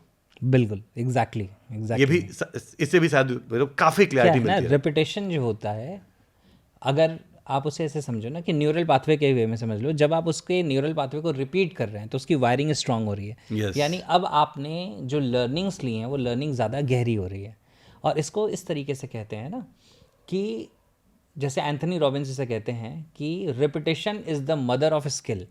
तो कोई स्किल आपको डेवलप करनी है तो आप उस काम को बार बार रिपीट करेंगे तो वो आपकी स्किल बन जाएगी, यानी कि वो आप स्ट्रांगली प्रोग्राम कर लेंगे अपने माइंड में।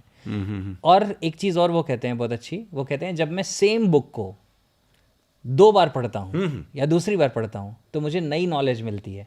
तो कहते हैं book remains the same but I change every time. किताब तो वही रह गई, लेकिन हर बार मैं बदल जाता हूँ क्योंकि मैंने पहली बार जो पढ़ा मेरी कुछ अंडरस्टैंडिंग बनी, जब मैं अगली बार पढ़ रहा हूँ तो मैंने कुछ चीज़ों को पिक किया, कुछ चीज़ों को छोड़ दिया, वो चीज़ें इस बार मुझे समझ में आएंगी और फिर लगेगा अरे ये भी लिखा हुआ था, ये तो ध्यान ही नहीं गया, ये मिस कर गया। तो 2 बार 3 बार किसी चीज़ को। और जब मैं सबकॉन्शियस माइंड के बारे में कुछ चीज़ें स्टडी कर रहा था तो उसमें था कि अगर किसी भी चीज़ को आप गहराई से समझना चाहते हैं, इंस्टॉल करना चाहते हैं, तो कम से कम 3 बार तो आपको रिपीट करना चाहिए। मतलब first time, then second time, then third time. अगर इतना करते हैं तो लगभग जो लूप होल्स होते हैं वो फिल हो जाते हैं, यानी कि आप एक बार उस कॉन्सेप्ट को अच्छे से समझ जाते हैं। आपका माइंड काफ़ी, मतलब मिनिमम 3 टाइम्स तो कोई भी वैल्यूएबल चीज़ है तो आपको वो दोबारा रिपीट कर ही लेनी चाहिए। परफेक्ट। हाँ, अब इसी से रिलेटेड एक और, ठीक है, अब मान लो मुझे नहीं है, लेकिन मान लो फिर मैं एग्जांपल ले लेता हूँ मुझे कि मुझे स्वीट क्रेविंग होती है। सबसे बड़ी जो दिक्कत है एक और जो फीमेल्स के साथ और हम सभी के साथ, राइट, मोटापा और सारे हेल्थ का एक जड़ होता है चीनी, और मान लो स्वीट क्रेविंग होती है कि मीठा खाने का मन ज़्यादा करता है, राइट। मैं मान लो डेली मीठा खाता हूँ या मैं मीठे के बिना नहीं रह सकता, ऐसा पैटर्न शायद बना है, मुझे नहीं पता, राइट? मैं ऐसे ही हूँ, मुझे चेंज करो आप, मुझे बताओ कि मैं क्या करूँ अब, राइट? समझ आ गया ना? आपके पास एक हाँ, बिल्कुल, आया, बिल्कुल। मैं आया हूँ, आपका क्लाइंट हूँ, और मैं बोल रहा सर मीठा से प्यार है, मैं मीठे को छोड़ ही नहीं सकता, तो क्या करोगे, क्या समझाओगे मुझे, कैसे क्या करोगे? उसमें क्या है ना, आपको अपने माइंड की प्रोग्रामिंग चेंज करनी पड़ेगी, जो इसीलिए मैं कहता हूँ एनएलपी एक ऐसा साइंस है जो स्कूल्स में, कॉलेजेस में, हर जगह पढ़ाना चाहिए, सिखाना 100% चाहिए। पढ़ाना चाहिए, 100%। क्योंकि लोगों को, पूरी दुनिया को हम मन से समझते हैं लेकिन मन को नहीं समझते तो राइट, तो क्या है कि माइंड की तो हमें अंडरस्टैंडिंग कभी मिली नहीं है, कभी किसी एजुकेशन सिस्टम में पढ़ाया नहीं गया। ब्रेन पढ़ा दिया गया थोड़ा बहुत, हाँ, लेकिन वो माइंड नहीं पढ़ाया गया। ब्रेन हार्डवेयर है, माइंड सॉफ्टवेयर है, सॉफ्टवेयर की ट्रेनिंग ही नहीं मिली। भाई मैं लैपटॉप को आपको बता दूं ये हार्ड डिस्क है, ये स्क्रीन है, ये है, लेकिन सॉफ्टवेयर ना बताऊं, आप कैसे चलाओगे उसे? हाँ। तो सॉफ्टवेयर की तो हमें ट्रेनिंग मिलती नहीं है, माइंड की तो ट्रेनिंग मिलती नहीं है, तो इसलिए ज़रूरत है। तो क्या होता है, मैं आपको बताता हूँ, इसमें दो चीज़ें बता देता हूँ, दो पहलू। पहले तो जो आजकल जो गट के ऊपर जितनी रिसर्च हो रही है वो ये बताती है कि जो आपको स्वीट क्रेविंग होती है वो सिर्फ माइंड का इशू नहीं है, हमारे पेट के अंदर जो बैड बैक्टीरिया हैं बेसिकली उनकी क्रेविंग है, उनकी क्रेविंग, हाँ, हमारी नहीं है, वो उनकी क्रेविंग है। तो उन्हें वो मीठा चाहिए, तो जब नहीं मिलता है तो डिमांड करते हैं। तो वो क्योंकि हमारे तुम नहीं मांग रहे ये, वो मांग रहे हैं, वो मांग रहे हैं, और वो बैड बैक्टीरिया, गुड वाले मांगे तो कोई दिक्कत नहीं है, हाँ, लेकिन बैड वाले मांग रहे हैं। तो बैड वाले जब मांगते हैं तो क्या होता है कि हमारे पेट में भी बहुत सारे जो कहते हैं ना न्यूरो एसोसिएशंस बने हुए हैं, मतलब नर्व्स हैं हमारे स्टमक के अंदर भी, इंटेस्टाइन से भी जो कनेक्टेड है ब्रेन से, तो वो सिग्नल्स देती हैं, इसलिए वो क्रेविंग क्रिएट हो जाती है। तो ये तो एक है वो फैक्ट। तो आप अपने गट के ऊपर काम करेंगे, गट हेल्थ पे काम करेंगे, अपने गुड बैक्टीरियाज बढ़ाएंगे, तो अपने आप तो अपने आप वो चीज़ कम हो जाएगी। तो एक तो ये है, इसके ऊपर बहुत सारे लोग बहुत अच्छा काम कर रहे हैं, मेरे बहुत सारे नोन लोग हैं जो काम कर रहे हैं, कई मेरे पार्टिसिपेंट्स हैं जो इस पे काम तो इससे बहुत फायदा हमें भी होता है क्योंकि हम तो उस पर काम कराते हैं। हाँ। तो उनको समझ में तो नहीं आता, बट उनको लगता है कि 20 दिन में, 1 महीने में, कि सर वो ना स्वीट की क्रेविंग ही बंद हो गई, ये कम हो गई, सर आप महान हो, राइट? हाँ। आप महान हो, आपका प्रोग्राम महान है, राइट? आपको वो तो आपके लिए बहुत तारीफ कर रहे हैं, लेकिन रियल में आपने काम उधर किया है। हाँ, बिल्कुल, राइट, काम वहाँ पे किया। बिल्कुल। तो ये तो हो गया जो फिजिकल बॉडी की हम बात कर रहे हैं कि फिजिकल बॉडी पे हमें क्या समझना है। और ये मैंने बहुत पहले, जब एंथनी रॉबिन्स का नाम मैंने 2-3 बार ले लिया, एंथनी रॉबिन्स को टोनी रॉबिन्स भी कहते हैं, उनकी बुक है अनलिमिटेड पावर। अनलिमिटेड पावर अगर आप पढ़ेंगे तो उसमें उनका एक चैप्टर है, उसका नाम है fuel for excellence. Fuel for excellence. तो उसमें वो फूड की बात कर रहे हैं, तो उसमें उन्होंने बहुत अच्छे से ये चीज़ बताई हुई है कि हमारी ये जो स्वीट की क्रेविंग है वो क्रेविंग कहाँ से आती है, उसके पीछे ये चीज़ें रिस्पॉन्सिबल हैं। ओके। और अब तो बहुत ज़्यादा उस पर काम हो रहा है, खैर ये तो बहुत पुरानी किताब है, मतलब शायद 25-30 साल पहले लिखी होगी उन्होंने, तो वो है। अब बात करते हैं कि माइंड में हम क्या कर सकते हैं, ठीक है? तो अब मैं यहाँ पे आपको साइंस ऑफ माइंड में कुछ चीज़ें बताता हूँ। अगर जो लोग एनएलपी जानने वाले हैं उनके लिए इस टॉपिक का भी नाम बता देता हूँ। इसे कहते हैं सब मोडालिटीज़, है ना? सब मोडालिटीज। सब मोडालिटीज़। तो क्या होता है, मोडालिटी का मतलब होता है क्वालिटी। जैसे जो भी हमारे माइंड के अंदर कोई भी मेमोरी है, कोई विजुअलाइजेशन है, तो उसके अंदर एक चीज़ होती है, उसे हम कहते हैं इस मेमोरी की मोडालिटी क्या है। तो मोडालिटी का मतलब इसकी क्वालिटी क्या है। तो क्वालिटी का मतलब इसमें कुछ विजुअल्स हैं, कुछ ऑडियोज़ हैं, कुछ फीलिंग्स हैं, तो ये मोडालिटी है इसकी। जब भी हम किसी भी इवेंट को याद करते हैं, मैं आपसे कहता हूँ आप कहीं घूमने गए तो उसे याद करिए, तो आपके सामने कुछ इमेजेस आ जाएंगे, कुछ आपको आवाज़ें, कुछ साउंड्स याद आ जाएंगी, कुछ फील आप करने लगेंगे, महसूस करने लगेंगे कुछ चीज़ें।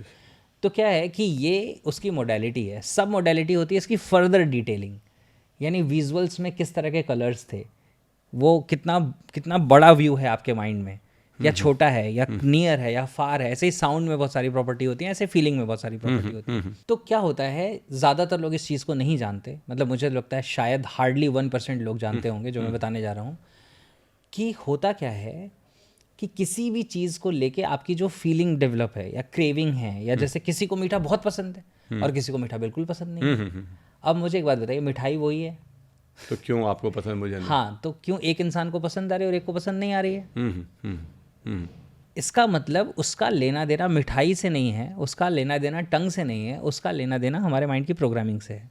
और टंग से भी नहीं है।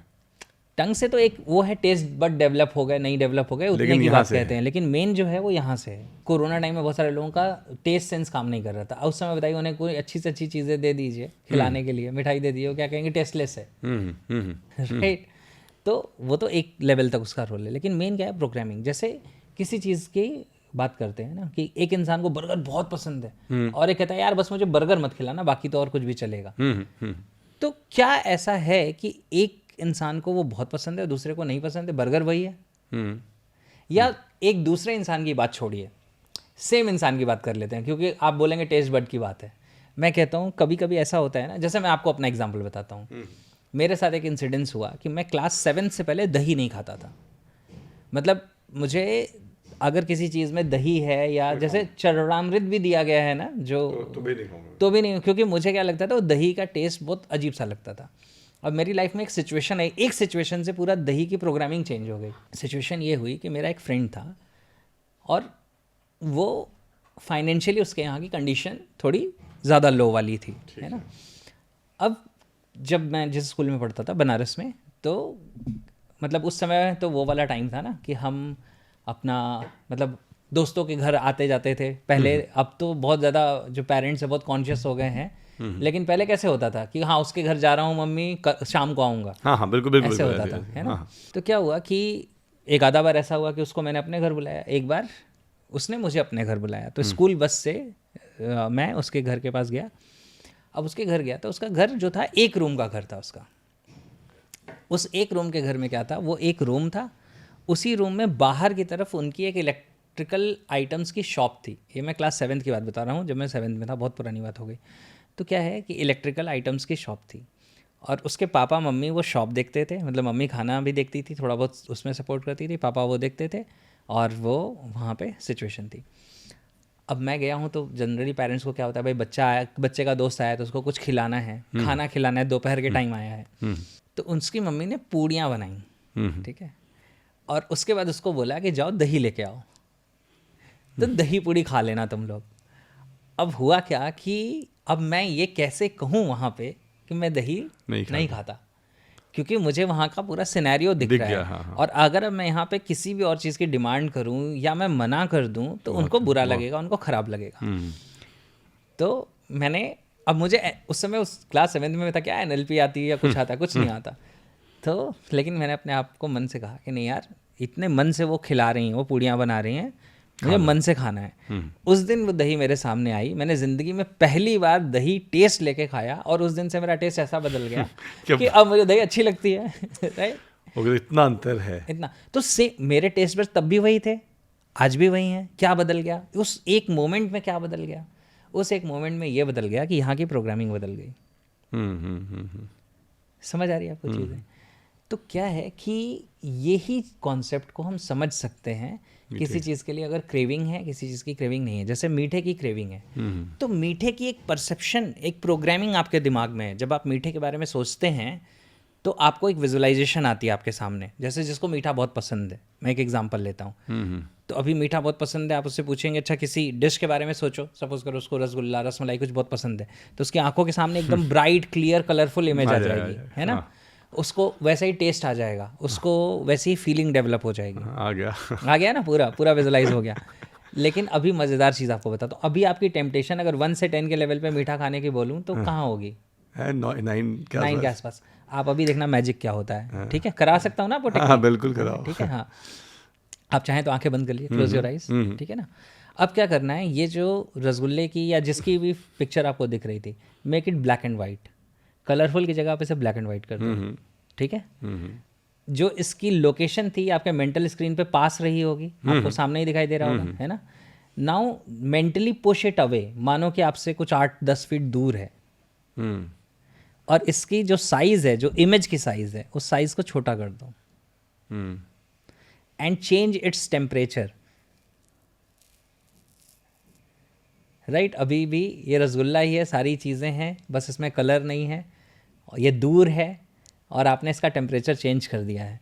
अब बताइए, अब 1 से 10 के स्केल पे टेम्पटेशन जो खाने की है वो कहाँ है? 3-4 पे, 2-3 पे होगी। क्या बात है! और कितने सेकंड्स में? 5 सेकंड में।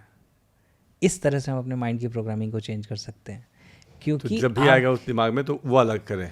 देखिए, हाँ, मैं आपको बता देता हूँ, एक्सप्लेन कर देता हूँ। पहले मैंने आपको एक्सपीरियंस कराया। हाँ।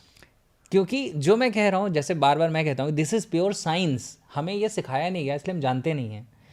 आप ऐसे समझो, आपको वो मीठे की टेम्पटेशन इस वजह से थी क्योंकि इसकी जो फाइल आपके माइंड में पड़ी हुई है बहुत हाई डेफिनेशन थी, बड़ी दिखाई देते हैं। हाँ। तो आपने क्या किया, और मैंने अभी ये सिखाया था कि your behaviour is consistent to the images of your mind. आपके माइंड में इस चीज़ की इमेज बहुत ब्राइट, बहुत क्लियर, बहुत कलरफुल थी, तो आपका बिहेवियर था कि आपका वो सलाइवा भी आ गया, आपको खाने का भी मन करने लगा। लेकिन जैसे ही आपने इसकी इमेज को चेंज किया, आपने इसको पुश अवे किया, छोटा किया, श्रिंक किया, टेम्परेचर चेंज कर दिया। मैंने टेम्परेचर चेंज इस वजह से कहा क्योंकि मुझे नहीं पता कि आपको रसगुल्ला ठंडा पसंद है या गर्म। लेकिन बहुत बेकार हो गया, मतलब टेम्परेचर चेंज करने से उल्टा हो गया ना। हाँ, उल्टा हो गया, तो आपकी फीलिंग चेंज हो गई।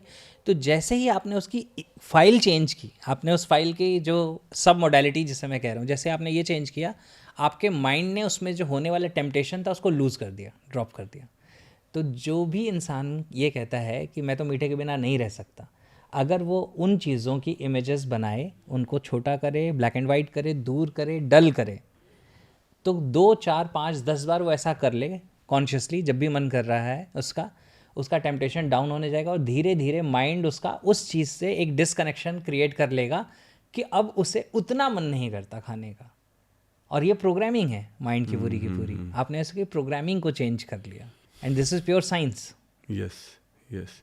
तो ये करना पड़ेगा उनको, और ये विजुअलाइज कर लिया, मान लो फिर से अगेन रिपीटेडली, हाँ बिल्कुल, तो हो जाएगा वो ख़त्म। हाँ, तो वो उनका ड्रॉप डाउन हो जाएगा, मतलब now it will be in their control कि हाँ ठीक है, अब खाना है तो चलो ठीक है खा लेंगे। लेकिन अब वो क्रेविंग नहीं रह जाएगी, उस तरह की क्रेविंग नहीं रह जाएगी। दूसरी एक जो चीज़ है वो भी एक बता देता हूँ। तो मैंने अभी आपको इसमें बताया 3 चीज़ें बताई। एक मैंने बताया इंटेस्टाइन यानी कि गट वाला वर्क करने के लिए। दूसरा जो मैंने आपको बताया वो मैंने आपको बताया मेंटल प्रोग्रामिंग चेंज करने के लिए। अब तीसरी जो चीज़ है वो है फिजिकल वर्ल्ड में जब हम काम करते हैं, जिसके बारे में अभी प्री टॉक हमारी हो रही थी तब हमने डिस्कस किया था कि keep it out of your reach. हाँ। अगर आप कंफर्ट जोन में, जैसे एक एग्जांपल मैं दे रहा हूँ, मैं लैपटॉप पे काम कर रहा हूँ और मैंने बगल में एक नमकीन का डिब्बा रखा हुआ है, तो हर थोड़ी देर में मेरा हाथ उसमें डिप जाएगा। लेकिन मैं लैपटॉप पे बैठ के काम कर रहा हूँ, नमकीन का डिब्बा किचन में ऊपर वाली रैक पे रखा हुआ है, जिसके लिए मुझे स्टूल लगाना पड़ेगा और फिर उतरेगा वो, तो रहने दो फिर। तो माइंड क्या आएगा, रहने दो फिर, क्योंकि वो कंफर्ट में नहीं है।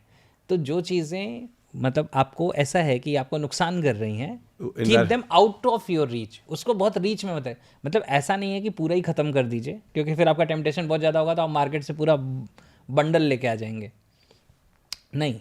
लेकिन थोड़ा सा अनकंफर्टेबल कर दीजिए अपने लिए, थोड़ा सा out of your comfort zone कर दीजिए, तो क्या होगा कि आपका माइंड उसको अवॉइड करना शुरू कर देगा। नहीं, परफेक्ट है, क्योंकि ये वाला जो अभी बताया ना आपने, ये वाला ये तो हम जैसे कॉन्शियसली कराते हैं, जबकि इतना सोच के नहीं। लेकिन मैंने बोला कि यार सीधी सी बात, जैसे मान लो ये आपका डाइनिंग टेबल है, तो जो ड्राई फ्रूट्स होते हैं ना, बादाम है, किशमिश है, राइट, ये जो ड्राई फ्रूट्स हैं, राइट, और कुछ फ्रूट्स हैं, वो वहीं होने चाहिए, वो हर समय दिखने चाहिए। क्योंकि मैं मान लो कि मैं तो 20 साल से प्रैक्टिस कर रहा हूँ, तो हम आए घर पे, कुछ नहीं मिला, तो हमने 5 बादाम खा लिया, सोच के नहीं, कुछ नहीं सोचा, क्योंकि वो है, दिख ही वही रहा है।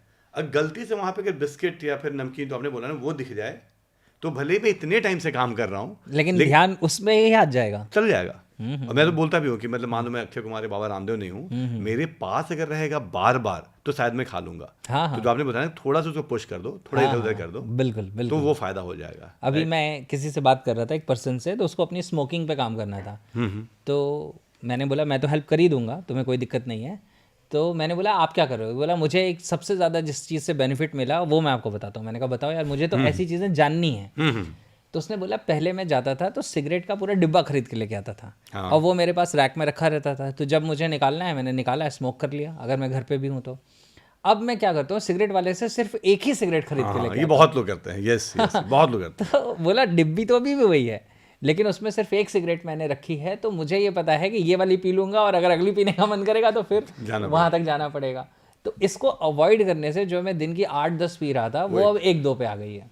नहीं, ये वैसा है कि ये जेन्युइनली, मेरे तो जितने फ्रेंड्स वगैरह होंगे उनमें बहुत सारे, अब नहीं पहले जो करते थे उनमें बहुत सारे लोग यही टेक्निक को यूज करते थे। हाँ बिल्कुल, राइट, कि 2 लेके आएंगे कि भाई पूरे दिन भर का 2 ही है, अगर पैकेट है तो पैकेट पी जाएंगे। हाँ बिल्कुल। इसमें लेकिन एक छोटा सा है मेरा एक क्वेश्चन, कि मैं अपने जैसे लोगों की बात करूं, राइट, हमारे पास चाहे 1 डब्बा रखा हो या 10 डब्बे रखे हों, और कितना भी रीच में है, सिगरेट की बात कर रहा हूँ, राइट, तो भी हम 2 ही पीते हैं। आपके माइंड के अंदर आपकी इमेज जो है उसके हिसाब से वही बिहेवियर कंसिस्टेंट है ना, आप सोच के देख लो, यही तो साइंस है। नहीं, मैं बोल रहा हूँ कि मेरा दूसरा फ्रेंड है, राइट, अगर वो पीता 2 या 3 ही सिगरेट है, ठीक है, अगर उसके पास पैकेट है तो शायद 10 पी जाएगा, और मेरे पास 1 पैकेट हो 10 पैकेट हो, मैं पीऊंगा तो 2 ही। क्योंकि आपकी आइडेंटिटी में आपने अपनी माइंड में अब इमेज बना ली है कि आई एम अ पर्सन जो 2 से ज़्यादा नहीं पिएगा क्योंकि हेल्थ को नुकसान करेगा। ओके, इसलिए हो रहा हो। हाँ, वो इसलिए हो रहा है। तो अवेलेबिलिटी तो दुनिया में हर चीज़ की है, फिर भी हम वही चीज़ें पिक करते हैं जो हमारी आइडेंटिटी के साथ मैच करती हैं। तो उसको वो समझ में नहीं आ रहा कि उसके लिए वो नुकसान करेगा। उसको कॉन्शियसली समझ में आ रहा है, अनकॉन्शियसली नहीं समझ आ रहा, क्योंकि माइंड के अंदर अभी भी इमेज कौन सी बनी हुई है, स्मोकर वाली बनी हुई है। ओके, तभी तो दूर भाग रहा है वो। हाँ, बिल्कुल बिल्कुल सही बात है। अब लास्ट अपने मतलब का ही पूछ लेता हूँ, राइट। हमने सब, मैं अपने मतलब का ही पूछ रहा हूँ। हाँ। तो अब ना ये भी बता दो, राइट, कि हमने हेल्थ की और वो पेरेंटिंग वाली बात कर ली। हाँ। पेरेंटिंग वाली मेरे हिसाब से सबको, ये जो भी ये है, ये सभी के लिए, ये वैसा है ही नहीं कि लोग किसी एक पे बात करें, क्योंकि ये वैसे टॉपिक्स हैं जो सबके लिए हैं। और अगर मान लो कि मैं तो ये भी रिक्वेस्ट करूंगा सबसे कि अगर आपके लिए नहीं तो प्लीज़ कि वो शेयर, आप बहुत फिट हो, अगर आप बहुत फिट हो तो आपके जो घर में बाकी लोग हैं, ये जो लोग फिट हैं उनको शेयर कर दो। और खास करके वो 2 3 4 साल 5 साल अगर जिनके बच्चे हैं 6 साल के, उनको जरूर कर दो, क्योंकि वो गलती ना बहुत बड़ी गलती है। अगर शुरू में पेरेंटिंग में गलती कर दी जाने अनजाने, तो बहुत बड़ी गलती कर देंगे, राइट। बिल्कुल बिल्कुल। अब लास्ट, हाँ, मैं अगेन ये मेरे लिए, मेरे जैसे लोगों के लिए है। ये आता है फाइनेंस पे, सक्सेस पे, बिल्कुल। उसमें भी कर लेना बात। हाँ, किसी भी एनी टॉपिक। मतलब NLP कैन हेल्प, मतलब ये सब किसी भी टॉपिक पे, राइट, किसी भी फील्ड पे। देखिए क्या है, NLP कोर है, सेंटर है। हाँ, NLP क्या है? बेसिकली NLP का मतलब है कि हमारा मन काम कैसे करता है, हम जो कर पा रहे हैं क्यों कर पा रहे हैं, हम जो नहीं कर पा रहे क्यों नहीं कर पा रहे। इस साइंस का जो कोर है, मतलब ये सारे जो सवालों के जवाब हैं, ये NLP साइंस में हैं। अब इसका इम्प्लीमेंटेशन दुनिया का कौन सा ऐसा फील्ड है जहाँ नहीं होगा? Yes. आज हर वो फील्ड जहाँ पे लोग बहुत अच्छा परफॉर्म कर रहे हैं, आइदर जानबूझ के या अनजाने में वो NLP के कॉन्सेप्ट्स यूज कर रहे हैं। हो सकता है अनजाने में कर रहे हो, किसी ने उनको NLP के नाम से NLP नहीं सिखाया, लेकिन वो कॉन्सेप्ट यूज हो रहा है। NLP की एक डेफिनेशन ये भी है कि NLP इज व्हाट वर्क्स। अगर कोई चीज़ कहीं काम कर रही है तो बैकग्राउंड में 100% श्योर है कि NLP होगी, अगर नहीं होगी तो काम ही नहीं हो रहा होगा। ओके, फिर वो सिर्फ बातें रह जाएंगी। ओके। अगर चेंज क्रिएट हो रहा है तो that means something is changing inside your psychology, उसके बिना तो चेंज आएगा नहीं। परफेक्ट। मतलब वो आप अनजाने में भी कर लो, कर तो रहे हो, कर तो रहे ही। आप होते फॉर्मली नहीं जान रहे, हाँ, लेकिन आप कर रहे हो, राइट। बिल्कुल। अब सीधे बात कर लेता हूँ मैं अपने बारे में। हाँ, जैसे जिसके लिए आप 40-50 हज़ार रुपये चार्ज करोगे, वो मैं अभी फ्री में करवा लेता हूँ बाकियों के लिए भी, राइट। कि मैंने बोला कि मेरा इस समय जो रेवेन्यू है, जो मैं अपना फिटनेस, जो मैं अपना काम करता हूँ, उसका रेवेन्यू है 35 से 40 लाख रुपए पर मंथ, राइट। मुझे अगले 6-8 महीने में 6-8 महीने में 9 महीने में मुझे पहुंचना है 1 CR पर मंथ, 1 करोड़ रुपए पर मंथ के रेवेन्यू पे जाना है। बिल्कुल। ठीक है, क्लियर है यहाँ पे? बिल्कुल। तो इसमें भी मुझे कुछ अपना मतलब आइडेंटिटी चेंज करनी होगी, या ब्रेन में कोई मतलब इसमें भी NLP कहीं यूज होगा? बहुत जगह यूज होगी। मैं आपको स्टेप बाय स्टेप चीज़ें बता देता हूँ। अच्छा, एक बार मैं आपके बोलने से पहले मैं बोलता हूँ। हाँ। तो मुझे लग रहा है कि नहीं मैं कर लूंगा ऐसे ही, तो नहीं, मतलब आप बोल रहे हो करना तो पड़ेगा, चेंज करना पड़ेगा। हाँ, मैं ये कह रहा हूँ कि आपको रास्ते ढूंढने पड़ेंगे कि ये कैसे होगा, और मैं आपको उसकी स्ट्रेटजीज बता दूंगा कि आपका माइंड कैसे वो रास्ते आसानी से ढूंढ सकता है। देखो, ढूंढ तो वैसे भी लेगा। NLP क्या करता है, एक्सेलरेट कर देता है प्रोसेस, आसान कर देगा ना। जो चीज़ में किसी को 5 साल लगने हैं, अगर वो 5 महीने 1 साल में हो सकता है तो क्यों नहीं, राइट। क्योंकि NLP ने यही तो किया। NLP को कहा जाता है, NLP is the science of modelling. Science of modelling का मतलब होता है दुनिया में वो लोग जो किसी रिजल्ट को प्रोड्यूस कर पाए, किसी बड़े रिजल्ट को प्रोड्यूस कर पाए, उन्होंने अपने माइंड में, अपनी साइकोलॉजी में ऐसा क्या किया जिसकी वजह से वो उस रिजल्ट तक पहुंच गए। NLP उसको स्टडी करता है, उसका फार्मूला निकालता है और हमारे आपके जैसे लोगों को दे देता है कि ये फार्मूला उन्होंने 10 साल ज़िंदगी के, 50 साल ज़िंदगी के लगा के इम्प्लीमेंट करके प्रूव कर दिया, ये आपको निकाल के मिल गया, अब आप इसको इम्प्लीमेंट कर लो, वही रिजल्ट आपको 5 साल में मिल जाएगा जो उन्हें 50 में मिला था। यही NLP है।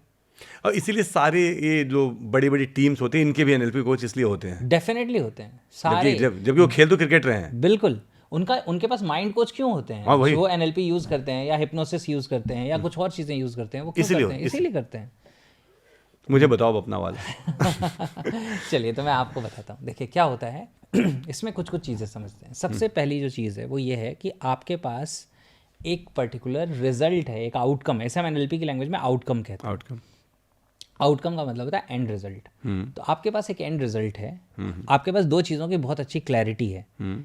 एक है कि अभी आप कहाँ हैं, इसको NLP की लैंग्वेज में, थोड़ी NLP की लैंग्वेज इसलिए बता रहा हूँ ताकि जो मैच्योर ऑडियंस है ना, वो समझ सके कि ये एक लॉजिकल साइंटिफिक बात हो रही है and this is some concept. ये सिर्फ वो वाली नहीं है कि बस आंखें बंद करके जी सुमित जी आप रोज विजुअलाइज करो और 1 करोड़ की बारिश हो जाएगी, ऐसा नहीं होता। क्या होता है, ध्यान से समझिए, 2 चीज़ें होती हैं। एक होता है प्रेजेंट स्टेट। प्रेजेंट स्टेट का मतलब है कि आज मैं कहाँ हूँ। एक होती है डिजायर्ड स्टेट, मैं पहुँचना कहाँ चाहता हूँ। तो सबसे पहले ज़िंदगी में किसी भी इंसान को अगर एक सक्सेस क्रिएट करनी है, एक चेंज क्रिएट करना है, तो ये दोनों चीज़ें होनी चाहिए। आपके पास ये दोनों चीज़ें हैं, तो आप पहले क्राइटेरिया को टिक मार्क करके आप कह सकते हैं कि yes I am on the right track, कि अभी मेरा 35 के रेंज का है मेरा अभी का रेवेन्यू, मुझे 1 CR का चाहिए, ये मेरा डिजायर्ड स्टेट है। तो गूगल मैप भी कैसे काम करता है, आपको जाना कहाँ है और अभी कहाँ हो ये दोनों बता दो तो रोड मैप बना देंगे। तो माइंड भी ऐसे ही वर्क करता है कि आपने माइंड को ये बता दिया मैं अभी कहाँ हूँ, मुझे जाना कहाँ है, अब माइंड रोड मैप ढूंढ रहा है। ओके, तो आप बिल्कुल सही ट्रैक पे हैं, पहली चीज़। दूसरी अच्छी चीज़ आपने ये की कि आपने बोला कि 6 से 8 महीने में मुझे ये करना है। इसमें मेरा सजेशन ये होगा कि उस 6 से 8 महीने में आप ये देख लो कि लगभग कौन सा मंथ चल रहा होगा, क्योंकि अगर हमने माइंड को ये कहा कि 6 से 8 महीने तो कब से 6 से 8 महीने, वो भी आज से भी 6 से 8 महीने या फिर 2 महीने बाद भी 6 से 8 महीने, तो वो हमेशा गधे के आगे लटकी हुई गाजर हो जाएगी, वो हमेशा आगे आगे चलेगी। ओके ओके ओके, ठीक समझ आ रही है चीज़? तो अभी सपोज करो कि हम दिसंबर में बैठे हैं, मैं मान लेता हूँ दशहरा तक, दशहरा दशहरे तक। तो आप कहते हैं दिवाली से दशहरे तक मुझे उस लेवल पे पहुंचना है, नेक्स्ट अपकमिंग दशहरे दिवाली तक मुझे इस लेवल तक पहुंचना है। तो अब आपने इसको एक टाइम फ्रेम भी दे दिया, याद भी रहेगा दशहरा में, है ना? हाँ, तो अब क्या है कि अब ये आपके पास एक टाइम फ्रेम आ गया, और माइंड का रूल ये कहता है कि जब आप अपने मन को ये बता देते हैं कि मुझे क्या चाहिए, तो वो ये ढूंढने में लग जाता है कि ये मिलेगा कैसे। ओके, ये साइंस ऑफ माइंड है। When we tell ourselves what exactly we want, our mind start to look for ways, strategies that how it can be made possible.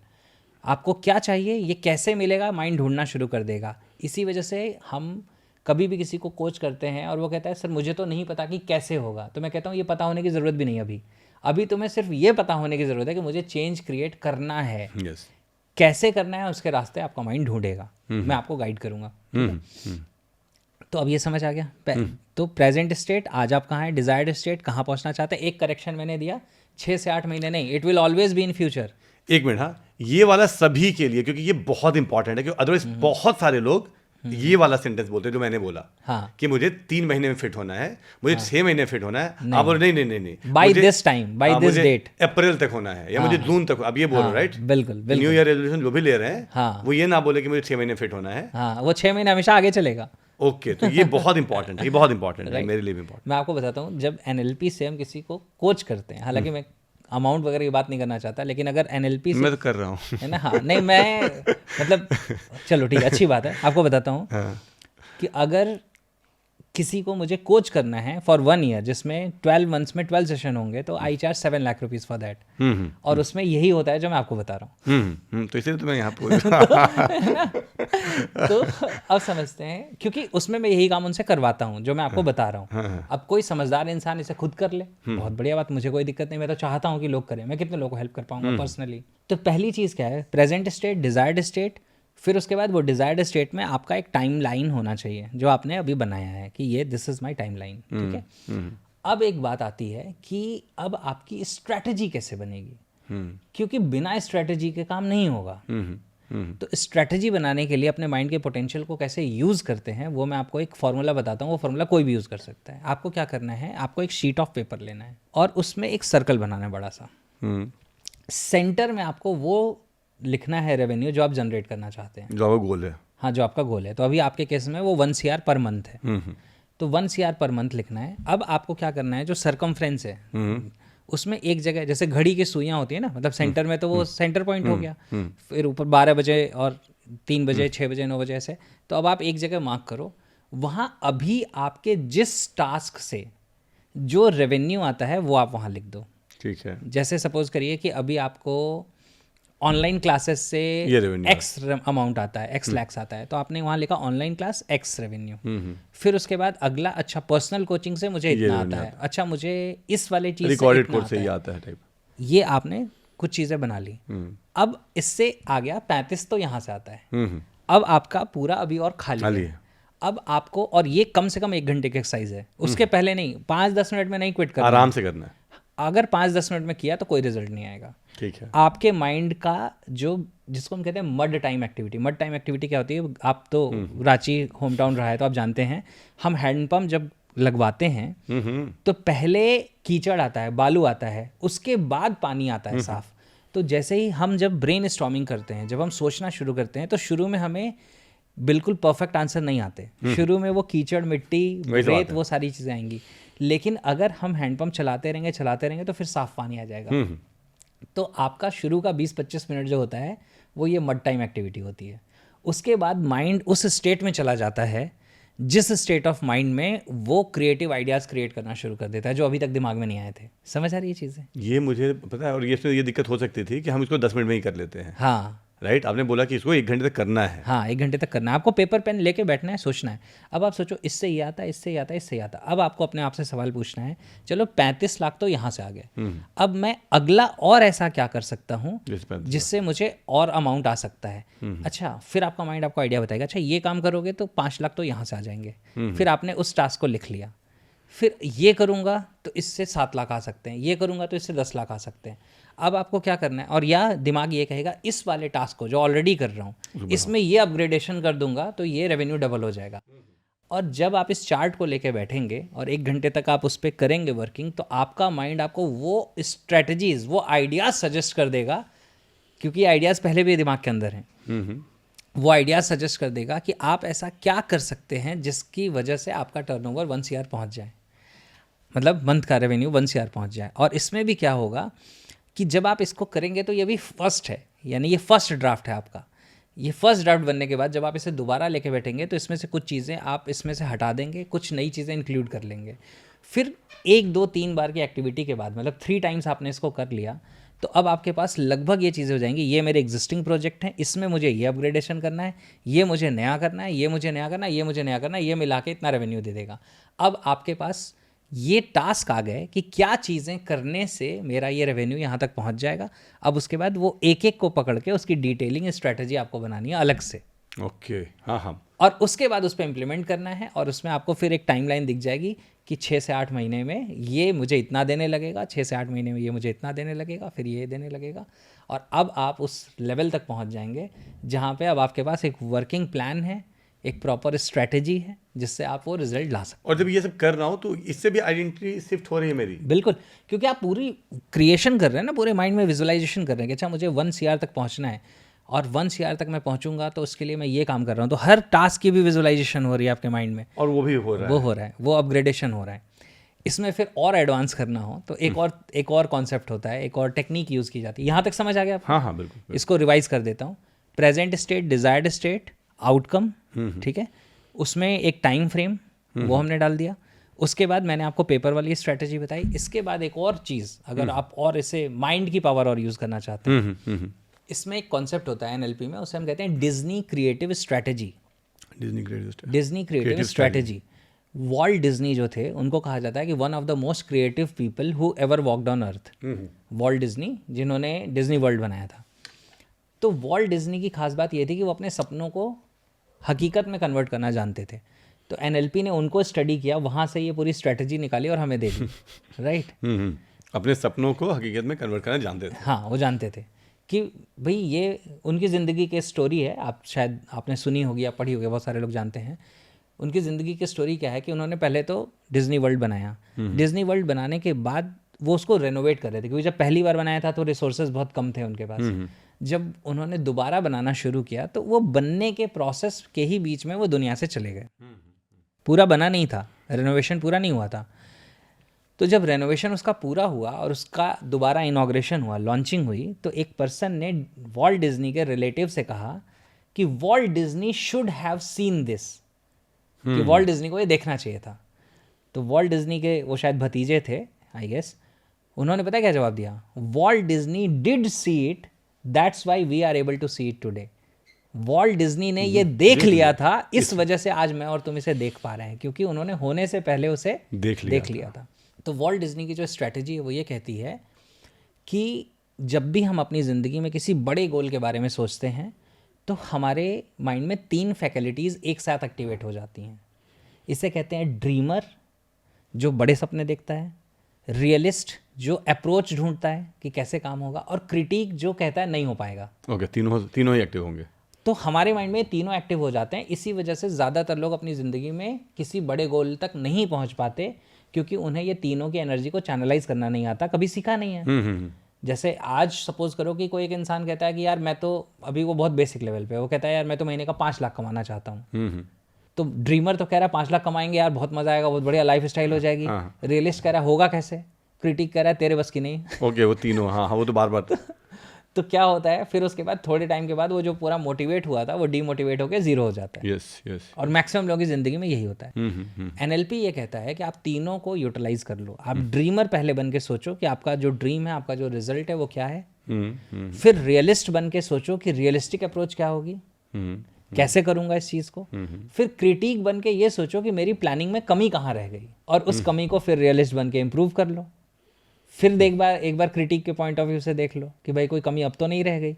जैसे सपोज करिए, आपके एग्जांपल से बताता हूँ, आपको समझ में आ जाएगा। जैसे सपोज करो कि आप 35 अभी कर रहे हैं, आपके दिमाग में कोई आइडिया आया कि यार 10 लाख महीने का इस और प्रोजेक्ट से आ जाएगा। अब आपने यहाँ पे तो ऐसे 3-4 टास्क आइडेंटिफाई कर लिए थे, लेकिन अब आप क्या कर रहे हैं, अब आपको एक टास्क पे लेके डिटेल में काम करना है। प्लानिंग भी तो बनानी पड़ेगी ना, सिर्फ सोचने से तो होगा नहीं। अब आप क्या करते हैं, अब आपने इसको लेके बैठा, तो पहले आप ड्रीमर की तरह सोच रहे हैं कि हाँ यार 10 लाख रुपए पर मंथ का रेवेन्यू मेरा यहाँ से आएगा। तो क्या क्या चेंज आएगा, मेरी लाइफ स्टाइल में क्या चेंज आएगा, या और चीज़ें क्या बदलेंगी, वो आपने विजुलाइज कर लिया। अब उसके बाद आप सोचते हैं कि ठीक है, now what is the realistic approach, इसके लिए मुझे करना क्या पड़ेगा। अब आप पेपर पेन लेके बैठे हैं और अब आप लिख रहे हैं कि यार इस चीज़ को इम्प्लीमेंट करने के लिए ऐसे ऐसे करना होगा। ठीक है, अब उसके बाद फिर आपको क्या करना है, अब अपनी उस प्लानिंग को देखना है क्रिटिक के पॉइंट ऑफ व्यू से कि इस प्लानिंग में कौन सी कमी रह गई, इस प्लानिंग में क्या है जो गड़बड़ हो सकता है, इस प्लानिंग में कहाँ है जो लूप होल है।